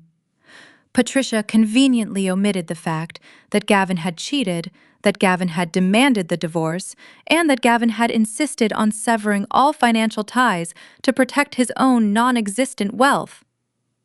In Patricia's warped mind, Gavin was the ultimate victim, and Stella was the malicious villain who simply refused to play her assigned role as the silent, suffering caretaker. A female executive, standing near the coffee kiosk, shook her head in visible disgust, pulling her colleague away from the chaotic scene. The absolute lack of sympathy from the crowd only enraged Patricia further. She realized that her tears and her victim narrative were failing. No one in this high-end corporate fortress cared about her screaming. The security guards tightened their grip on her arms, expertly maneuvering her toward the exit doors. "Let go of me! I am warning you!" Patricia shrieked, her voice growing hoarse. "I will sue this entire building. I will go to the press. I will tell the entire world that Stella is holding medical care hostage out of spite. I will destroy her reputation. She will never manage another trust fund in this city again." The head guard did not dignify her threats with a response. He simply nodded to his team, signaling them to move faster. They hoisted Patricia off her feet entirely. Her designer shoes dangled in the air as they carried her forcefully toward the heavy glass exit. Stella Patricia screamed one last time, her voice cracking into a ragged, pathetic howl that reverberated off the polished black marble. "I command you to come down here! You owe him his life!" The heavy revolving doors swallowed her frantic cries, pushing her out into the cold, damp Seattle afternoon. The lobby slowly fell silent, the echo of her unhinged entitlement lingering in the air like a toxic fog, leaving the corporate crowd completely stunned by the breathtaking audacity of a woman who truly believed she could bully the universe into saving her son. The revolving doors pushed her out. The lobby fell silent, her entitlement lingering like toxic fog. Patricia was not finished. She spun around, raising her fists against the glass, intending to force her way back inside. Before she could strike the glass, she slammed into a solid object. Patricia stumbled backward, slipping on the concrete. She looked up, ready to scream at the guard blocking her path. It was Jamal. Stella's brother-in-law stood there like an executioner in a bespoke suit. His shoulders blocked the entrance. Flanking him were two uniformed police officers. Their expressions were stern hands near their belts. Jamal did not flinch as Patricia regained her balance. He looked down with the exact same clinical detachment he used on Gavin earlier. "Get out of my way, Jamal," Patricia hissed. "You have no idea what is going on. Stella is killing my son. She cut his medical trust. Let me inside to make her see reason. My boy is in agony." Jamal reached into his jacket. He pulled out a folded legal document printed on thick parchment. He held it out, ignoring her demands. Patricia, Jamal said, "You are not going back inside this building. You are not going to make Stella see anything. You are never going to be within 500 feet of Stella, her residence, or her employment ever again." He dropped the document on her chest. She caught it, clutching it to her trench coat. "You have been officially served with a restraining order," Jamal explained with methodical precision. "I spent the morning before a judge. I presented the threatening voicemails your son left Stella. I provided sworn statements from the security staff regarding your aggressive behavior today. The judge granted the legal order immediately. If you attempt to contact Stella, send an email, or step foot on the same block as her, these officers will arrest you, and you will go straight to a holding cell." Patricia stared at the legal document. The bold letters swam in front of her eyes. She quickly looked up at the two armed police officers, expecting sympathy. Instead, they took a collective step forward, their presence a silent warning. "You cannot do this!" Patricia shrieked, her voice cracking as fresh tears spilled over her eyelashes. "She owes Gavin. They were married for 7 years. She cannot just let him die because he made a mistake." Jamal tilted his head slightly. He looked past Patricia, making sure the crowd of corporate executives and curious bystanders gathered inside the lobby could hear every word he was about to say. "A mistake," Jamal repeated, letting the word hang in the cold air. "Gavin did not make a mistake, Patricia. He engaged in a calculated, long-term affair with a 23-year-old intern. He demanded a divorce. He brought his lawyer into a conference room and aggressively drafted a settlement that completely severed all shared financial liabilities. He wanted a clean break so he could keep his house, his car, and his new girlfriend without paying Stella a single dime." Patricia opened her mouth to argue, but Jamal stepped closer, towering over her. His voice dropped an octave, striking her with the force of a physical blow. "And let us not forget the phone call, Patricia. Let us remember exactly what you said to Stella while Gavin had her on speakerphone. You called her a barren, useless woman. You told Gavin he deserved a real family. You told him to drop the dead weight and disappear. You celebrated the fact that he was leaving her." Patricia shrank back. She looked around frantically. The crowd of wealthy professionals watching from behind the glass doors were openly sneering at her. The disgust on their faces was absolute. She was no longer a frantic mother trying to save her son. She was exposed as a cruel, greedy hypocrite. "Stella is not a murderer," Jamal stated, his voice ringing with undeniable truth. "She is a highly intelligent woman who simply stopped acting as your family's personal bank. The medical bankruptcy your son is currently experiencing is the direct result of his own infidelity and staggering greed. He wanted financial independence. Stella gave it to him. The fact that he cannot afford his own medical care without her money is his problem, not hers." "But he is in pain," Patricia sobbed, clinging to her last pathetic defense. "He cannot walk." "Then you should probably go sell your expensive jewelry and pay for his treatment yourself," Jamal suggested coldly. "Because Stella's charity has officially ended." Jamal turned to the two police officers. "Officers, she has been served. Please ensure she vacates the premises immediately. If she resists, arrest her." The officers moved in. One officer grabbed Patricia firmly by the elbow. Ma'am, you need to come with us right now. You are trespassing and in violation of a court order. Walk to the sidewalk or we will put you in handcuffs. Patricia tried to yank her arm away, but the officer's grip was iron. The second officer placed a hand on her other shoulder, turning her away from the building. She was completely outmatched and totally humiliated. The wealthy, entitled matriarch was reduced to a crying, disheveled mess, being forcefully marched down the busy city street by law enforcement.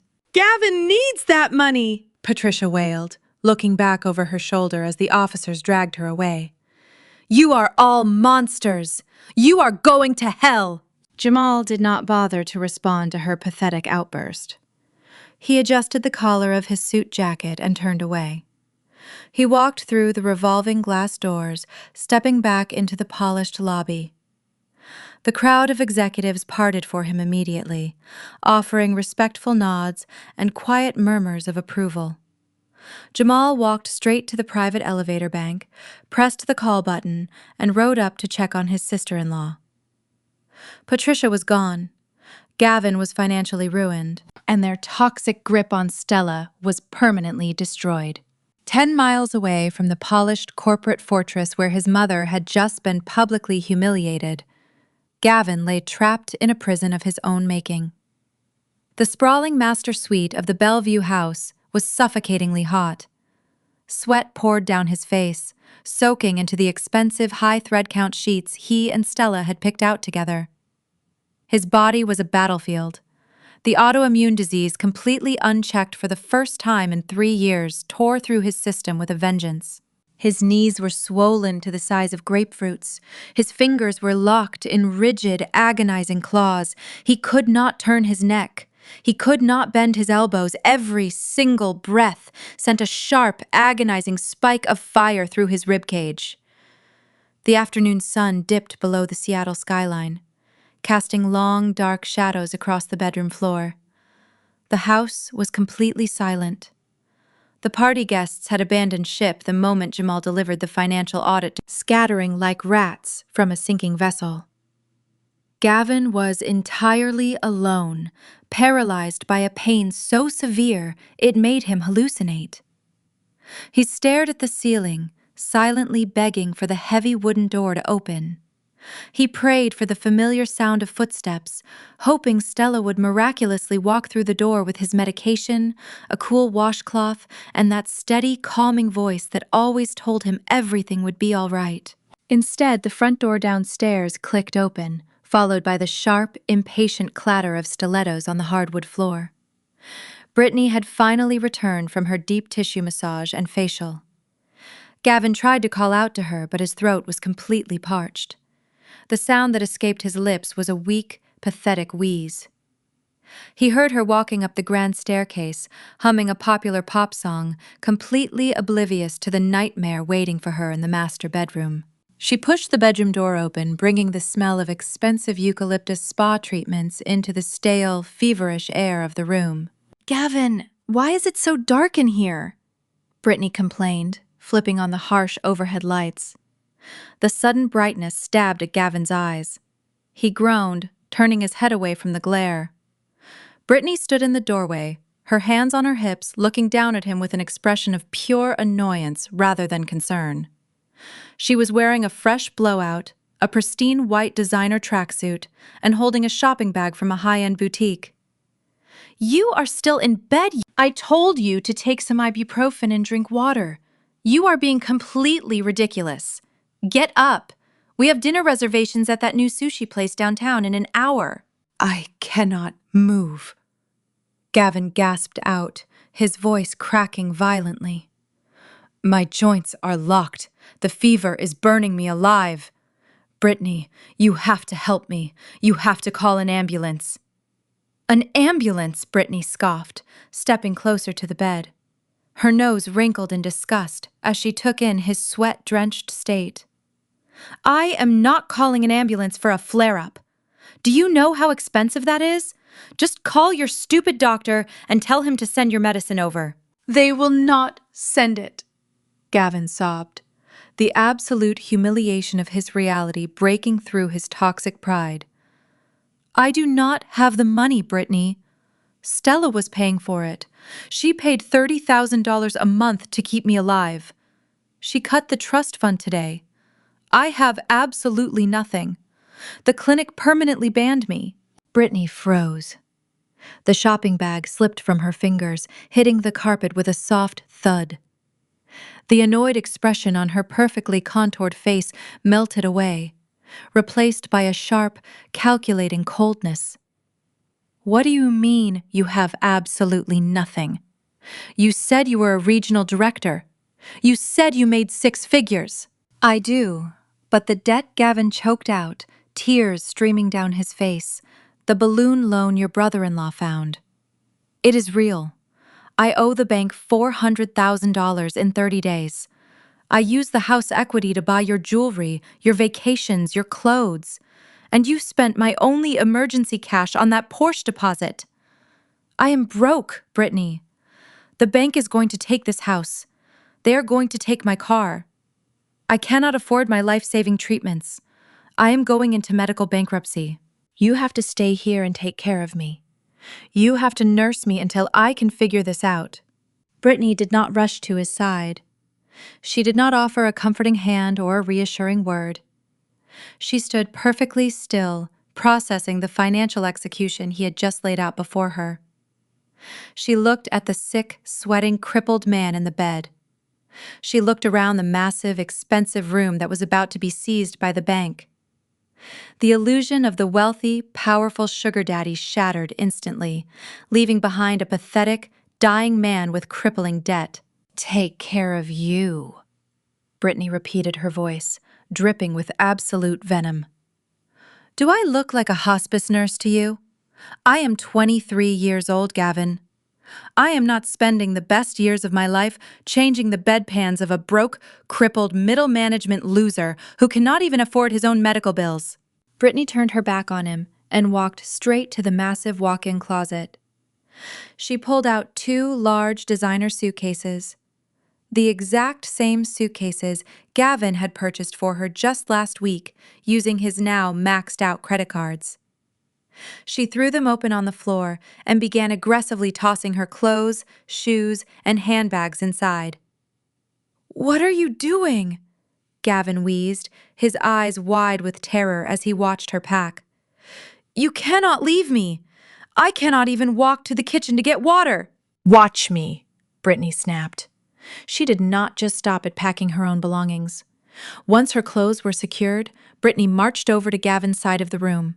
She opened his top dresser drawer and pulled out the heavy mahogany watch box. She flipped the lid open, revealing the 3 expensive Rolex watches he had accumulated over his career. She scooped them up and dumped them unceremoniously into her purse. She grabbed his backup laptop from the desk, shoving it into her carry-on bag. "Brittany, those are mine!" Gavin cried out, trying to lift his arm to stop her. The effort sent a blinding spasm of agony through his shoulder, forcing his arm back down onto the mattress. "You are stealing from me!" "Consider it a severance package," Brittany sneered, walking to his nightstand. She picked up his platinum credit card, the one he kept for emergencies, and slipped it into her pocket.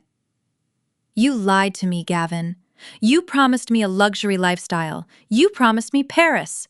Instead, you are a walking corpse with $500,000 in debt. I am taking these to recoup my wasted time.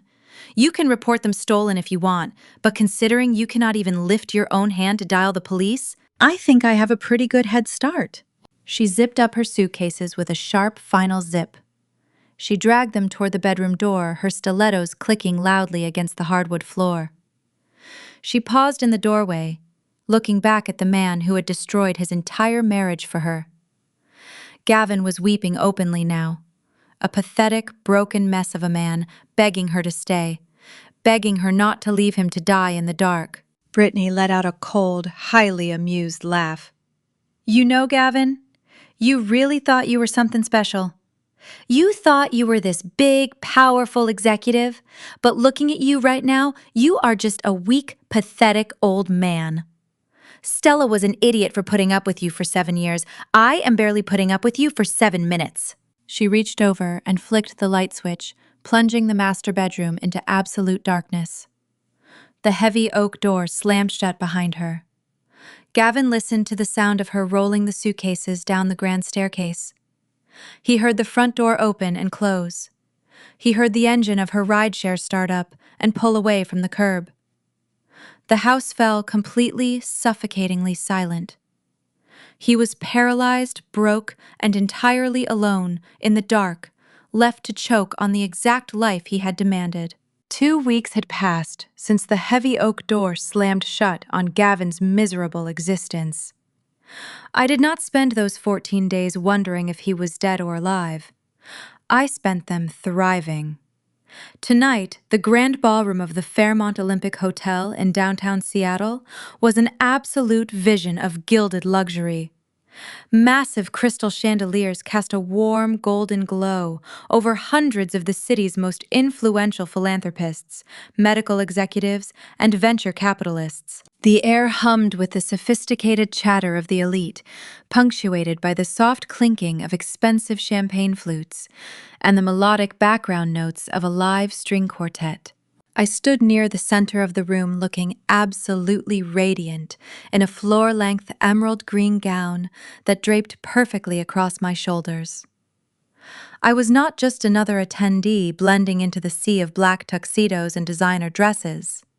Tonight, I was the guest of honor. The annual Medical Innovations Fundraising Gala was specifically celebrating my firm's groundbreaking work in expanding private medical trusts for underprivileged pediatric patients. My sister Rebecca and her husband Jamal stood by my side, forming an impenetrable wall of love and support. Jamal looked as sharp as ever in his midnight blue tuxedo, occasionally leaning down to whisper a clever joke that made Rebecca laugh her vibrant, musical laugh. For the first time in 7 years, I was not checking my phone to see if my husband was experiencing a medical emergency. I was not calculating infusion schedules, managing dietary restrictions, or worrying about toxic medication side effects. I was simply present, entirely focused on my own achievements and the profound impact of my professional career. "You look incredible, Stella," Dr. Harrison said, approaching our small circle with 2 glasses of sparkling water. He handed one to me with a respectful nod. "The board is thoroughly impressed with your latest trust allocations. We have managed to fund 3 new pediatric wings because of your strategic financial structuring." "Thank you, Dr. Harrison," I replied, accepting the glass with a gracious smile. It is truly amazing what you can accomplish when you are no longer funneling $30,000 a month into a black hole of ungrateful arrogance. Dr. Harrison let out a rare, genuine chuckle. Jamal raised his champagne flute in a silent toast to my brutal honesty. The atmosphere was pure, unadulterated triumph. I felt invincible, surrounded by people who respected my intellect and valued my massive contributions to the medical community. I was completely disconnected from the pathetic, bedridden man I had left behind in that foreclosed house. Or so I thought. At the far end of the grand ballroom, near the heavy velvet curtains that draped the main entrance, a sudden disturbance rippled through the crowd. It was not a loud noise, but rather a collective, synchronized physical recoil from the high society guests. People in expensive evening wear were instinctively stepping backward, pulling their silk dresses and tailored jackets away from something moving through their pristine ranks. I narrowed my eyes, trying to peer through the dense sea of guests. Security at the Fairmont was notoriously strict. Every attendee had been thoroughly vetted, and invitations were strictly non-transferable. But someone had managed to slip past the outer checkpoint. Someone who absolutely did not belong in this room full of Seattle's wealthiest donors. A man was dragging himself across the polished marble floor. He moved with a horrific, agonizing shuffle, leaning his entire body weight heavily onto a cheap aluminum cane. His progress was painstakingly slow, every single step clearly costing him a monumental amount of physical effort. He was leaving a trail of uncomfortable whispers in his wake. As the crowd parted further, Horrified by the gross intrusion, the harsh light of a nearby crystal chandelier illuminated his face. My breath caught in my throat. It was Gavin. I had expected the autoimmune disease to take a massive toll on his body without his biological infusions, but the sheer speed of his physical deterioration was staggering. The arrogant, muscular sales director, who had aggressively thrown my moving boxes onto the wet grass just 2 weeks ago, was completely gone. In his place was a frail, sickly shell of a human being. He had lost at least 15 pounds in 14 days. The tailored tuxedo he was wearing, the very same suit he had proudly worn to our wedding anniversary last year, now hung loosely off his shrinking, emaciated frame, like a deflated parachute. His skin was a ghastly, sallow shade of gray, stretched taut over his cheekbones. Dark, bruised circles hollowed out his eyes, making them look wild, sunken, and desperate. His hands gripping the aluminum cane were swollen and gnarled, locked in the painful, rigid claws characteristic of a severe, unchecked autoimmune attack. He looked utterly destroyed. He looked exactly like a man who had chosen a sports car and a young intern over his own life support. "Security is moving in," Jamal murmured, stepping slightly in front of me, his voice a low, protective rumble. He must have used his old corporate donor VIP pass from last year's gala to bypass the electronic scanners at the front doors. "Do you want me to intercept him before he gets any closer?" I placed a gentle hand on Jamal's forearm, stopping him. "No," I said softly, my eyes locked on the pathetic figure shuffling through the ballroom. "Let him come." Gavin's sunken eyes darted frantically around the massive, crowded room. He was sweating profusely, his chest heaving with exertion, completely ignoring the disgusted stares of the wealthy donors backing away from him. He looked like a drowning man, desperately searching for a single piece of driftwood in the middle of a glamorous, uncaring ocean. Then his wild gaze finally found me. He froze. Across 50 feet of polished marble and crystal lighting, our eyes locked. I stood perfectly still, illuminated by the warm glow of the chandeliers, radiating health power and absolute success. He stood trembling in the shadows of the velvet curtains, broken, impoverished, and rapidly dying. The visual contrast between my soaring triumph and his absolute ruin was nothing short of poetic justice. A desperate, feverish light sparked in Gavin's hollow eyes. He saw me not as the loyal wife he had brutally discarded, but as his ultimate salvation. He saw the only woman who held the key to the medical trust that could take away the agonizing fire burning in his failing joints. He raised his swollen, trembling hand, pointing a crooked finger toward me. He let out a ragged, breathless gasp that barely carried over the ambient noise of the gala. He tightened his grip on his cheap aluminum cane and began to drag his broken body directly toward the center of the room. He was marching straight into the heart of my victory, completely unaware that he was stepping onto a stage perfectly designed for his final public execution. The string quartet stopped playing. A high, discordant screech of a cello bow slipping across strings echoed through the grand ballroom as the musicians noticed the horrifying spectacle unfolding on the floor.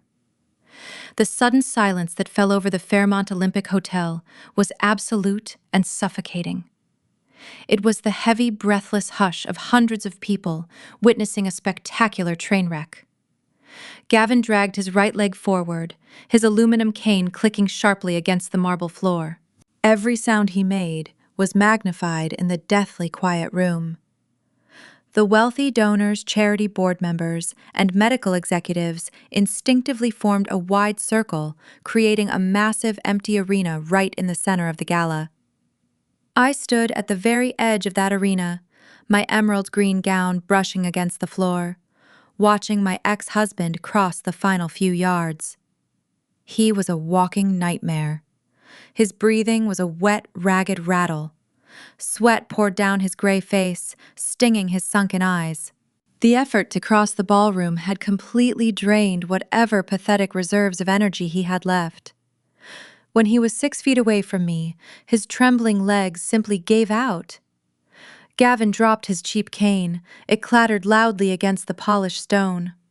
He crashed to his knees, hitting the marble with a sickening thud that made several women in the crowd physically recoil and gasp. He did not try to get back up. He could not. He slumped forward, bracing his deformed, claw-like hands against the floor to keep his face from hitting the ground. Stella Gavin choked out. His voice was a wretched, raspy sob that carried easily across the silent ballroom. "Stella, please." He slowly lifted his head to look at me. Tears were streaming down his face, mixing with sweat. Snot ran from his nose. He was the picture of absolute despair, carefully calculated to elicit maximum pity. He knew he was surrounded by the most powerful, charitable people in Seattle. He was weaponizing his terminal illness, using his failing body as a prop to paint me as a cruel, heartless monster in front of my professional peers. "Please, Stella, I am begging you," Gavin wept, his voice rising in volume, deliberately projecting his misery to the horrified audience. "I am dying. My organs are shutting down. The pain is killing me. You have to turn the medical trust back on. You have to call Dr. Harrison. He is right there. I see him. Just tell him to give me the infusion." I did not move at all. I stared down at him, my expression perfectly smooth and detached. Jamal took a protective step forward, but I raised my hand slightly, signaling him to hold his position. Gavin needed to dig his own grave, and I was going to let him use the biggest shovel he could find. "You cannot do this to me," Gavin wailed, shifting his tactics. He raised his voice even louder, throwing his head back dramatically. "We were married for 7 years. I am your husband. We took vows. In sickness and in health. You promised to take care of me. You cannot just watch me die over a stupid mistake." A collective murmur rippled through the crowd. I saw older philanthropists exchanging uncertain, sympathetic glances. The narrative Gavin was spinning was incredibly dangerous. He was framing my legal termination of his medical care as an act of petty, vindictive rage over a minor marital spat. He was intentionally hiding the abuse, the theft, and the vicious divorce settlement he had orchestrated.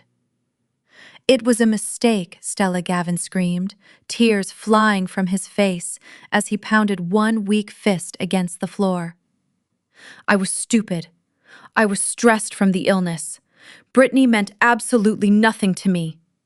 I kicked her out. I swear to you, I kicked her out. She is gone. It is just you and me now. Please, baby, I love you. Do not let me die over one stupid mistake. I am begging you on my knees." The manipulation was staggering. He was actually trying to convince a room full of highly educated professionals that his months-long affair, his aggressive divorce demands, and his attempt to leave me with absolutely nothing were merely a momentary lapse in judgment. He was trying to shame me into saving his life by creating a public spectacle so horrifying that I would be forced to capitulate just to save my own reputation. Gavin turned his wild, sunken eyes toward the crowd. He looked directly at the wealthy donors, his face twisted in a mask of agonizing pain. "Look at her!" Gavin shouted to the audience, pointing a trembling, swollen finger at me. "She manages your medical trusts. She handles millions of dollars for your charities. But she is standing here, letting her own husband die. She has the power to save my life with a single phone call, and she is withholding my medicine out of spite. She is a cold-blooded killer. She is letting me suffer." A sharp gasp echoed from a cluster of guests near the front. The tension in the ballroom was thick enough to cut with a knife. Gavin was laying all his cards on the table, betting his life that the sheer social pressure of high society would force me to break. He thought I would rush forward, help him up, and promise to pay the $30,000 just to stop the public humiliation. He thought my desire for a pristine professional image would outweigh my self-respect. He thought he had me cornered. The room fell dead silent once more. Hundreds of eyes shifted from the pathetic, weeping man on the floor to the woman standing above him in the emerald gown. They were waiting for my reaction. They were waiting to see if the esteemed guest of honor was truly the monster this dying man claimed her to be. I looked down at Gavin. I saw the tiny manipulative spark of hope hiding beneath his tears. He actually thought his performance was working. He actually believed he had successfully backed me into a corner. I took a slow, deep breath. I smoothed the front of my silk gown, feeling the cold, hard weight of absolute justice settling comfortably into my bones. I did not shrink away from the staring crowd. I did not show an ounce of fear or embarrassment. Instead, I stepped forward. I walked slowly toward the center of the clearing, closing the distance between myself and the man who had tried to destroy me. I stopped right in front of him. I looked at the microphone stand situated near the string quartet. I was not going to whisper. I was not going to have a private, tearful conversation on the floor. If Gavin wanted a public audience for his final moments, I was going to give him the most spectacular, unforgettable show this city had ever seen. I turned away from the sobbing man at my feet and walked with measured steps toward the small elevated stage where the string quartet had been playing. The musicians quickly scrambled out of my way, pulling their instruments back to give me clear access to the microphone stand. The entire ballroom held its collective breath. I grasped the sleek metal stem of the microphone and lifted it from its cradle. The faint hum of feedback echoed through the massive room, instantly commanding the absolute attention of every single donor executive and philanthropist present. I turned to face the crowd, holding the microphone with a steady, relaxed grip. I did not look angry. I did not look embarrassed. I looked entirely in control. Ladies and gentlemen, I began my voice projecting clearly and calmly through the state-of-the-art sound system. I apologize for this unexpected interruption to our beautiful evening. The man currently weeping on the marble floor is indeed my ex-husband Gavin, and he is entirely correct about his medical condition. He is suffering from a highly aggressive autoimmune disease. His organs are failing, his joints are deteriorating. He is in excruciating pain, and he will likely not survive without specialized experimental biological infusions. A fresh wave of shocked murmurs rolled through the wealthy crowd. Gavin let out a loud, pathetic wail, attempting to capitalize on my admission. He thought I was surrendering. He thought I was publicly confessing to my cruelty. He dragged himself an inch closer, reaching a swollen, trembling hand toward the podium. However, I continued, raising my voice just enough to easily overpower his performative sobbing. He has conveniently omitted the context of his medical bankruptcy. You see, Gavin's corporate health insurance denied coverage for his life-saving treatments 3 years ago. For 36 months, I utilized my own professional network and drained my own private wealth to establish a discreet medical trust. I personally paid $30,000 in cash every single month to keep this man functioning pain-free and alive. I was his sole financial lifeline. I paused, letting the staggering financial figure sink into the minds of the elite crowd. The room was deathly still. The judgment that had briefly been directed at me suddenly vanished, replaced by profound confusion. And how did my husband repay 3 years of my unwavering financial and emotional devotion? I asked the room, my tone dropping to a chilling clinical precision.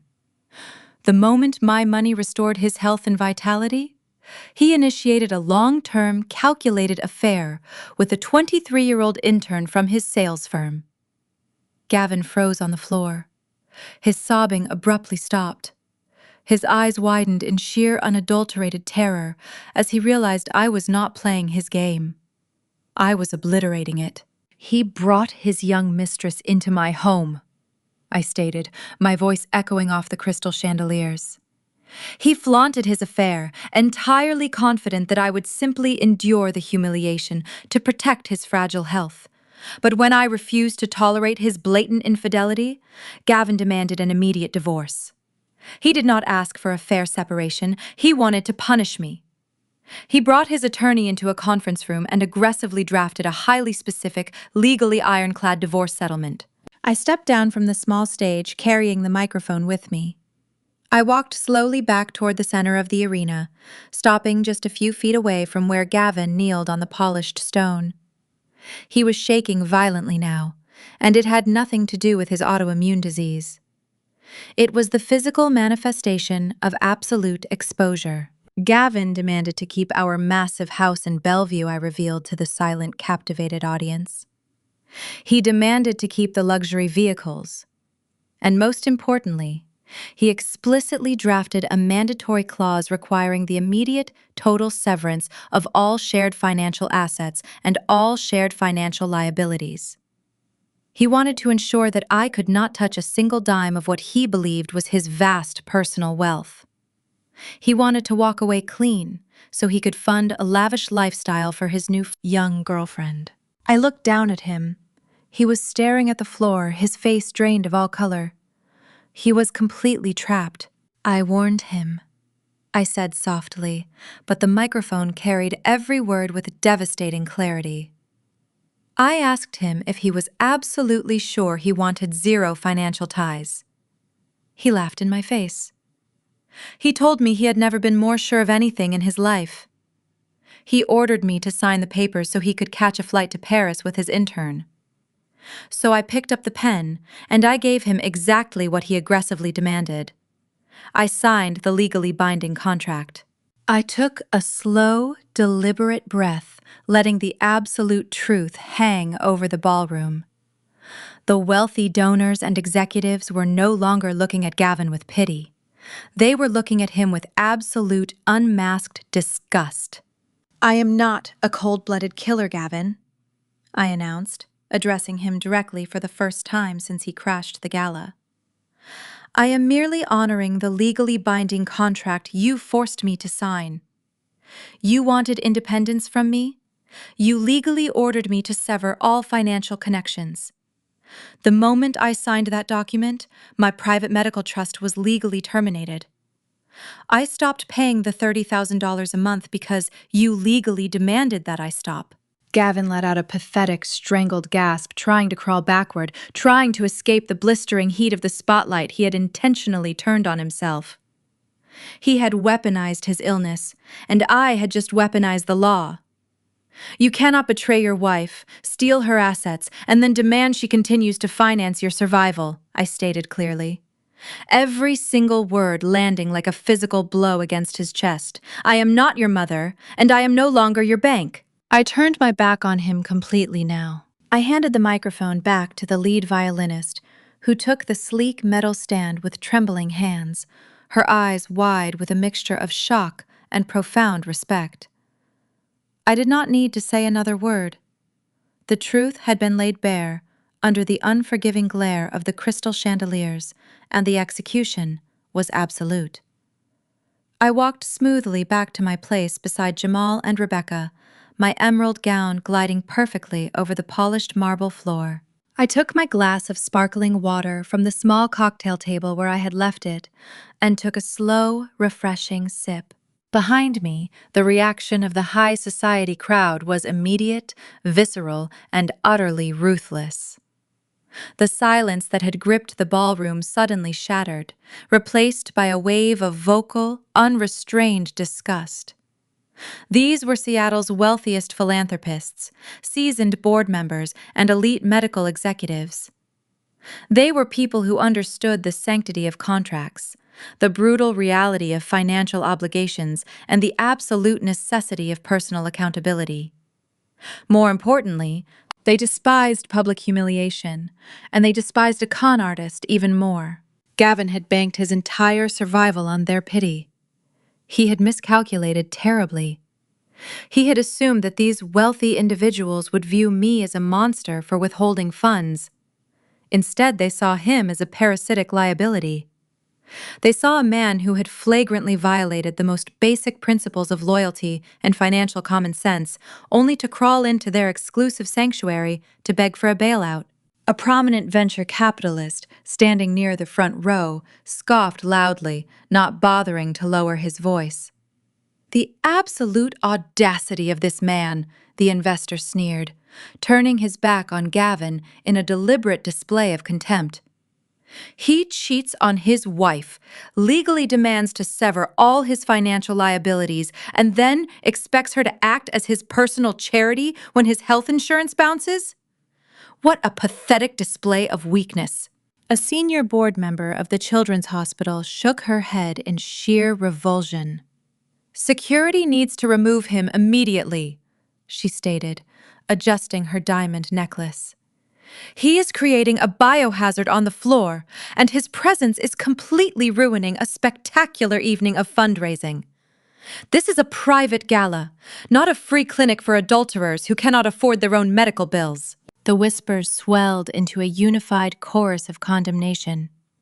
People actively took steps backward, widening the empty circle around Gavin, as if his sheer stupidity and poverty were highly contagious diseases. Women in designer dresses gathered their silk skirts, shielding the expensive fabric from the sweaty, groveling man sobbing on the marble. Men in tailored tuxedos looked down at him with cold, predatory disdain. Gavin was entirely stripped of his remaining dignity. He had walked into the room attempting to play the ultimate victim, and he was now leaving it as an absolute pariah. Gavin heard the whispers. He saw the wealthy elite turning their backs on him. The horrific realization dawned on his pale, sweating face. His social capital was less than zero. His manipulative performance had backfired with catastrophic precision. He raised his head, looking around frantically for a single sympathetic face. He found none. He reached out a swollen, deformed hand toward a wealthy pharmaceutical executive he had previously tried to network with at a golf tournament last year. "Please," Gavin wheezed, his voice cracking into a desperate, hollow rasp. "Please, someone help me. I am dying. I need a loan. I can pay you back. I am a regional director." The executive did not even blink. He simply turned away, lifting his champagne flute and resuming a conversation with his colleague, rendering Gavin completely invisible. At that exact moment, the heavy, coordinated footsteps of the hotel security team echoed across the ballroom floor. 6 highly trained, imposing guards in dark suits marched directly into the center of the arena. They moved with swift, uncompromising authority. Jamal had silently signaled the head of security moments earlier, ensuring the extraction would be swift and brutal. "Sir, you are trespassing at a private, secure event," the head of security barked, towering over Gavin. "You need to vacate the premises immediately. You have no authorization to be in this building." "No," Gavin screamed, a frantic, animalistic sound of pure terror tearing through his throat. "No, you cannot throw me out, Stella, please. You have to save me.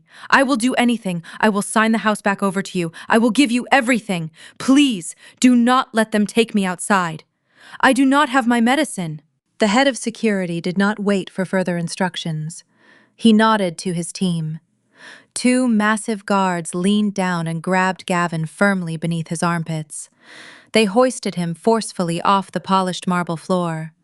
Gavin shrieked in agony as his inflamed, swollen joints were aggressively jostled. His legs dangled uselessly beneath him, his expensive tuxedo pants hanging off his emaciated frame. His cheap aluminum cane rolled away across the stone, entirely forgotten. Stella, Gavin wailed, thrashing wildly against the unyielding grip of the security guards. Tears and mucus streamed down his gray face. "Stella, I am sorry. I am so sorry. Brittany meant nothing. You are my wife. You are supposed to love me." I stood perfectly still, holding my glass of water. I did not flinch. I did not offer a single word of comfort. I simply watched the consequences of his actions drag him away.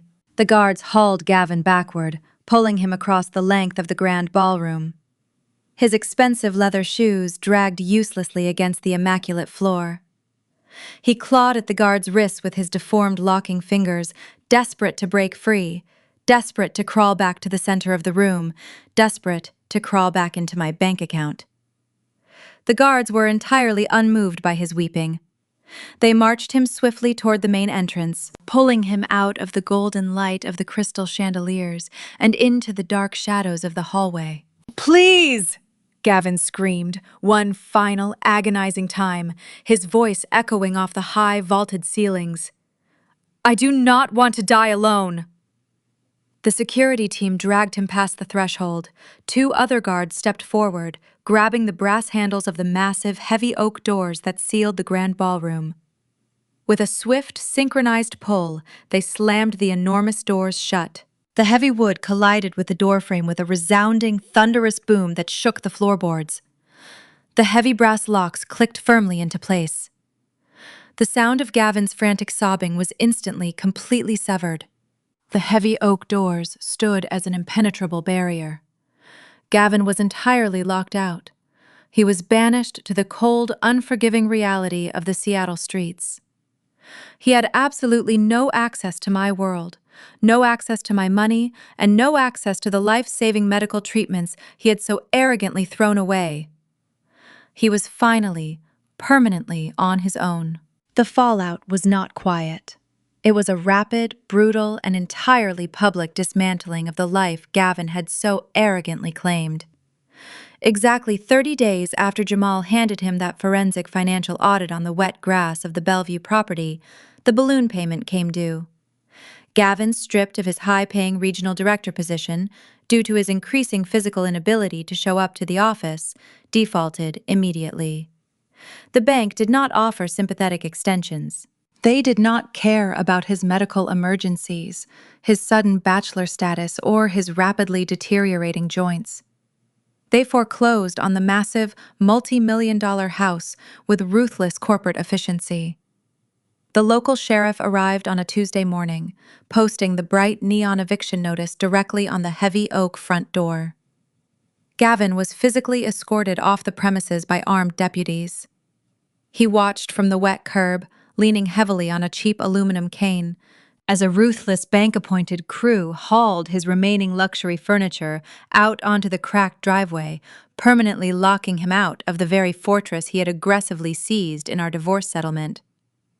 His beloved custom Tesla was brutally repossessed the very next afternoon, towed away right in front of his new, drastically downgraded residential address by a completely unsympathetic collection agency.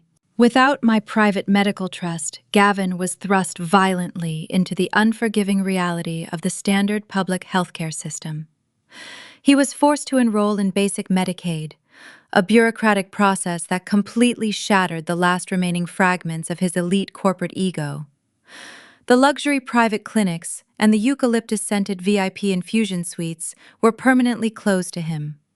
Instead, he spent hours sitting in crowded, underfunded public waiting rooms under flickering fluorescent lights, clutching a plastic numbered ticket in his swollen hands. The state-sponsored insurance flatly refused to cover the proprietary $30,000 biological agents that had previously kept him healthy. They approved only the absolute cheapest, most aggressive generic chemical alternatives. The compounding side effects of these harsh budget drugs were absolutely catastrophic to his fragile system. They ravaged his digestive system, caused massive localized hair loss, and left him with a constant, debilitating brain fog. He moved into a cramped ground-floor apartment in a decaying building on the extreme industrial edge of the city. The ceiling in his tiny, dark bedroom leaked, fostering patches of toxic black mold that only exacerbated his heavily compromised immune system. He spent his days trapped on a cheap, sagging mattress, his body twisting and locking as the generic medication completely failed to adequately suppress the furious autoimmune flare-ups. The man who had demanded a clean break to travel the world was now entirely confined to a damp room, paying the ultimate physical price for his staggering greed. His mother, Patricia, experienced a downfall that was equally poetic. The wealthy, entitled matriarch who had proudly called me a useless, barren woman was forced to become the sole, exhausted caretaker for her dying son. With Gavin completely incapable of earning an income and the medical bankruptcy draining their remaining assets, Patricia had to liquidate her entire pristine life. She quietly canceled her exclusive country club membership, too ashamed to face the wealthy friends who had seen the viral security footage of her hysterical arrest in my office lobby. When the brutal eviction finally hit, and Gavin desperately needed money just to keep the essential heat running in his damp, moldy apartment, Patricia had to open her velvet jewelry boxes. She walked into a sterile downtown pawn shop and sold her heavy diamond tennis bracelets, her heirloom pearl necklaces, and the platinum rings she loved to flaunt at holiday dinners. She traded her ultimate status symbols for basic groceries, generic painkillers, and cheap heating blankets. The woman who had aggressively demanded I finance her son's survival was now standing in line at the discount pharmacy, counting loose change just to keep him from starving to death. As for Brittany, the universe delivered her karma with spectacular precision. The arrogant 23-year-old intern who had disrespectfully danced on my marble kitchen island in my expensive silk robe quickly realized that her stolen luxury lifestyle required actual liquid capital to maintain. After abandoning Gavin in his darkest hour, she immediately set her sights on a new, much wealthier target. She quickly targeted a senior, extremely connected venture capitalist she met at a high-end hotel bar, utilizing the exact same shallow, manipulative charm she had repeatedly used on my ex-husband. She foolishly convinced this new man to unconditionally co-sign a luxury penthouse apartment lease and open a premium joint credit card, falsely promising him a highly dedicated, glamorous relationship. However, she severely underestimated her new target. The venture capitalist was not a foolish, ego-driven middle manager like Gavin. He was a ruthless, calculating businessman who monitored his financial assets like a hawk. The moment he caught Brittany attempting to quietly wire $50,000 from his corporate account to pay off the massive ballooning lease on her custom Porsche Cayenne, he did not just break up with her. He completely annihilated her. He filed a massive, multi-million-dollar civil lawsuit against her for corporate fraud, embezzlement, and grand larceny. He instantly froze all her accounts and reported the stolen vehicle directly to the authorities. The dealership immediately repossessed the chalk gray Porsche from the parking garage of her new apartment building. Because she had signed the predatory lease agreement under her own name, using Gavin's stolen emergency funds, Brittany was hit with astronomical breach of contract penalties. She instantly lost absolutely everything. She was forcefully evicted, completely blacklisted from every major tech firm in Seattle due to the highly public fraud lawsuit, and rapidly buried under hundreds of thousands of dollars in insurmountable legal and financial debt. She had viciously mocked my boring clothes, and now she was facing the very real threat of federal prison, her glamorous youth permanently tethered to absolute, inescapable financial ruin. Far removed from the absolute chaos and crushing poverty consuming the people who had tried to break me, my world was a symphony of warmth, laughter, and spectacular triumph. It was a crisp, clear Sunday evening in Seattle, and the golden hour sunlight poured generously through the massive floor-to-ceiling windows of my brand-new ultra-luxury penthouse apartment. The sprawling, open-concept living space was infused with the rich, comforting scent of roasted garlic, fresh rosemary, and baking bread. This was not the cold, sterile museum-like house in Bellevue that Gavin had fought so desperately to steal. This was a sanctuary I had purchased entirely with my own unencumbered wealth. A home filled with genuine love and the vibrant, undeniable energy of my true, chosen family. I stood at the edge of the gourmet kitchen holding a glass of expensive red wine, just watching the beautiful scene unfolding in my living room. My older sister Rebecca was laughing so hard she had to wipe joyful tears from her eyes. She was leaning against the plush, curved velvet sofa, playfully tossing a velvet throw pillow at her husband. Jamal, the terrifying, razor-sharp financial lawyer who had so surgically dismantled Gavin and Patricia, was currently on his hands and knees on the thick Persian rug. He was completely out of his bespoke suits, wearing a casual sweater and making ridiculous roaring dinosaur noises as he chased his two young children around the coffee table. The kids were shrieking with absolute delight, running in circles and scrambling up onto the furniture to escape their father. There was no tension in this room. There was no performative affection, no walking on eggshells, and no toxic arrogance. There was only pure, unconditional support. "Stella the roast is absolutely perfect," Rebecca called out, walking over to the kitchen island and wrapping a warm, loving arm around my shoulders. She looked at me, her eyes shining with profound pride. "I am so incredibly happy for you. Look at this place. Look at your life. You look lighter than you have in a decade."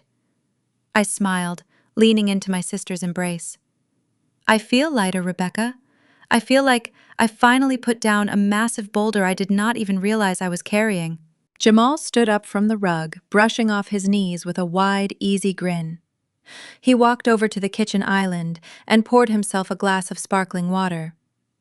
"You earned every single piece of this piece," Stella, Jamal said, his voice dropping its playful tone and adopting a deep, sincere respect. "You survived an absolute nightmare, and instead of letting those parasites drag you down into the mud with them, you stepped on their shoulders and climbed straight to the top. The house, the career, the freedom. It is a masterclass in how to win." I raised my wine glass, clinking it against theirs. "To winning," I replied softly, letting the rich taste of the wine settle on my tongue. As we stood there basking in the warmth of the evening, a soft, distinct chime echoed from my smartphone resting on the marble countertop. I set my wine glass down and picked up the device. The notification indicated a highly classified priority email from the global board of directors at my firm. My heart executed a tiny anticipated flutter against my ribs. I had been waiting for this specific communication all week. I opened the screen and read the formal text. The board had reached a unanimous decision. "In recognition of my unprecedented success in restructuring multi-million-dollar charitable medical trusts and expanding our pediatric care funding across the entire Pacific Northwest, I was officially being promoted. I was no longer just an elite manager. Effective immediately, I was named a senior partner at the firm. The compensation package attached to the promotion was staggering, accompanied by full executive privileges and total creative control over the firm's largest philanthropic accounts." I locked the screen and placed the device back down. An overwhelming wave of absolute peace washed through my body. I had survived the vicious betrayal of my ex-husband. I had utterly conquered the professional world without the dead weight of his medical bankruptcy and his toxic, demanding family holding me back. Every late-night stressful negotiation and moment of clinical precision I utilized during the divorce paved the way for this victory. I picked up my wine glass and excused myself, leaving Rebecca and Jamal to plate dinner. I walked slowly across the expansive living room, my bare feet sinking into the plush rugs, until I reached the massive wall of glass making up the western edge of my penthouse. I stood silently by the floor-to-ceiling windows looking out over the breathtaking expanse of the Seattle skyline. The city lights were beginning to flicker on against the twilight, reflecting off the deep waters of the Puget Sound. The view was absolutely spectacular, a sprawling kingdom of glass and steel that perfectly mirrored the towering heights of my own rebuilt life. I took a slow, deep sip of my wine. I thought about the cold, cramped, moldy apartment Gavin was currently trapped in, suffering the brutal, agonizing consequences of the generic medication his state sponsored health insurance forced upon him. I thought about Patricia selling jewelry to buy basic groceries, and Brittany facing federal prison for her greed. They had aggressively demanded a world without me in it, and the universe delivered their requests with ruthless exactness. I was finally completely unburdened from their suffocating toxicity and their endless parasitic demands. I pressed my palm against the cool glass, feeling the steady, healthy rhythm of my own heartbeat. I looked down at the glittering city, a serene smile spreading across my face as I embraced the absolute freedom of my brilliant future. Sometimes the cruelest punishment for betrayal isn't revenge, it is simply stepping aside and letting them choke on the exact life they demand.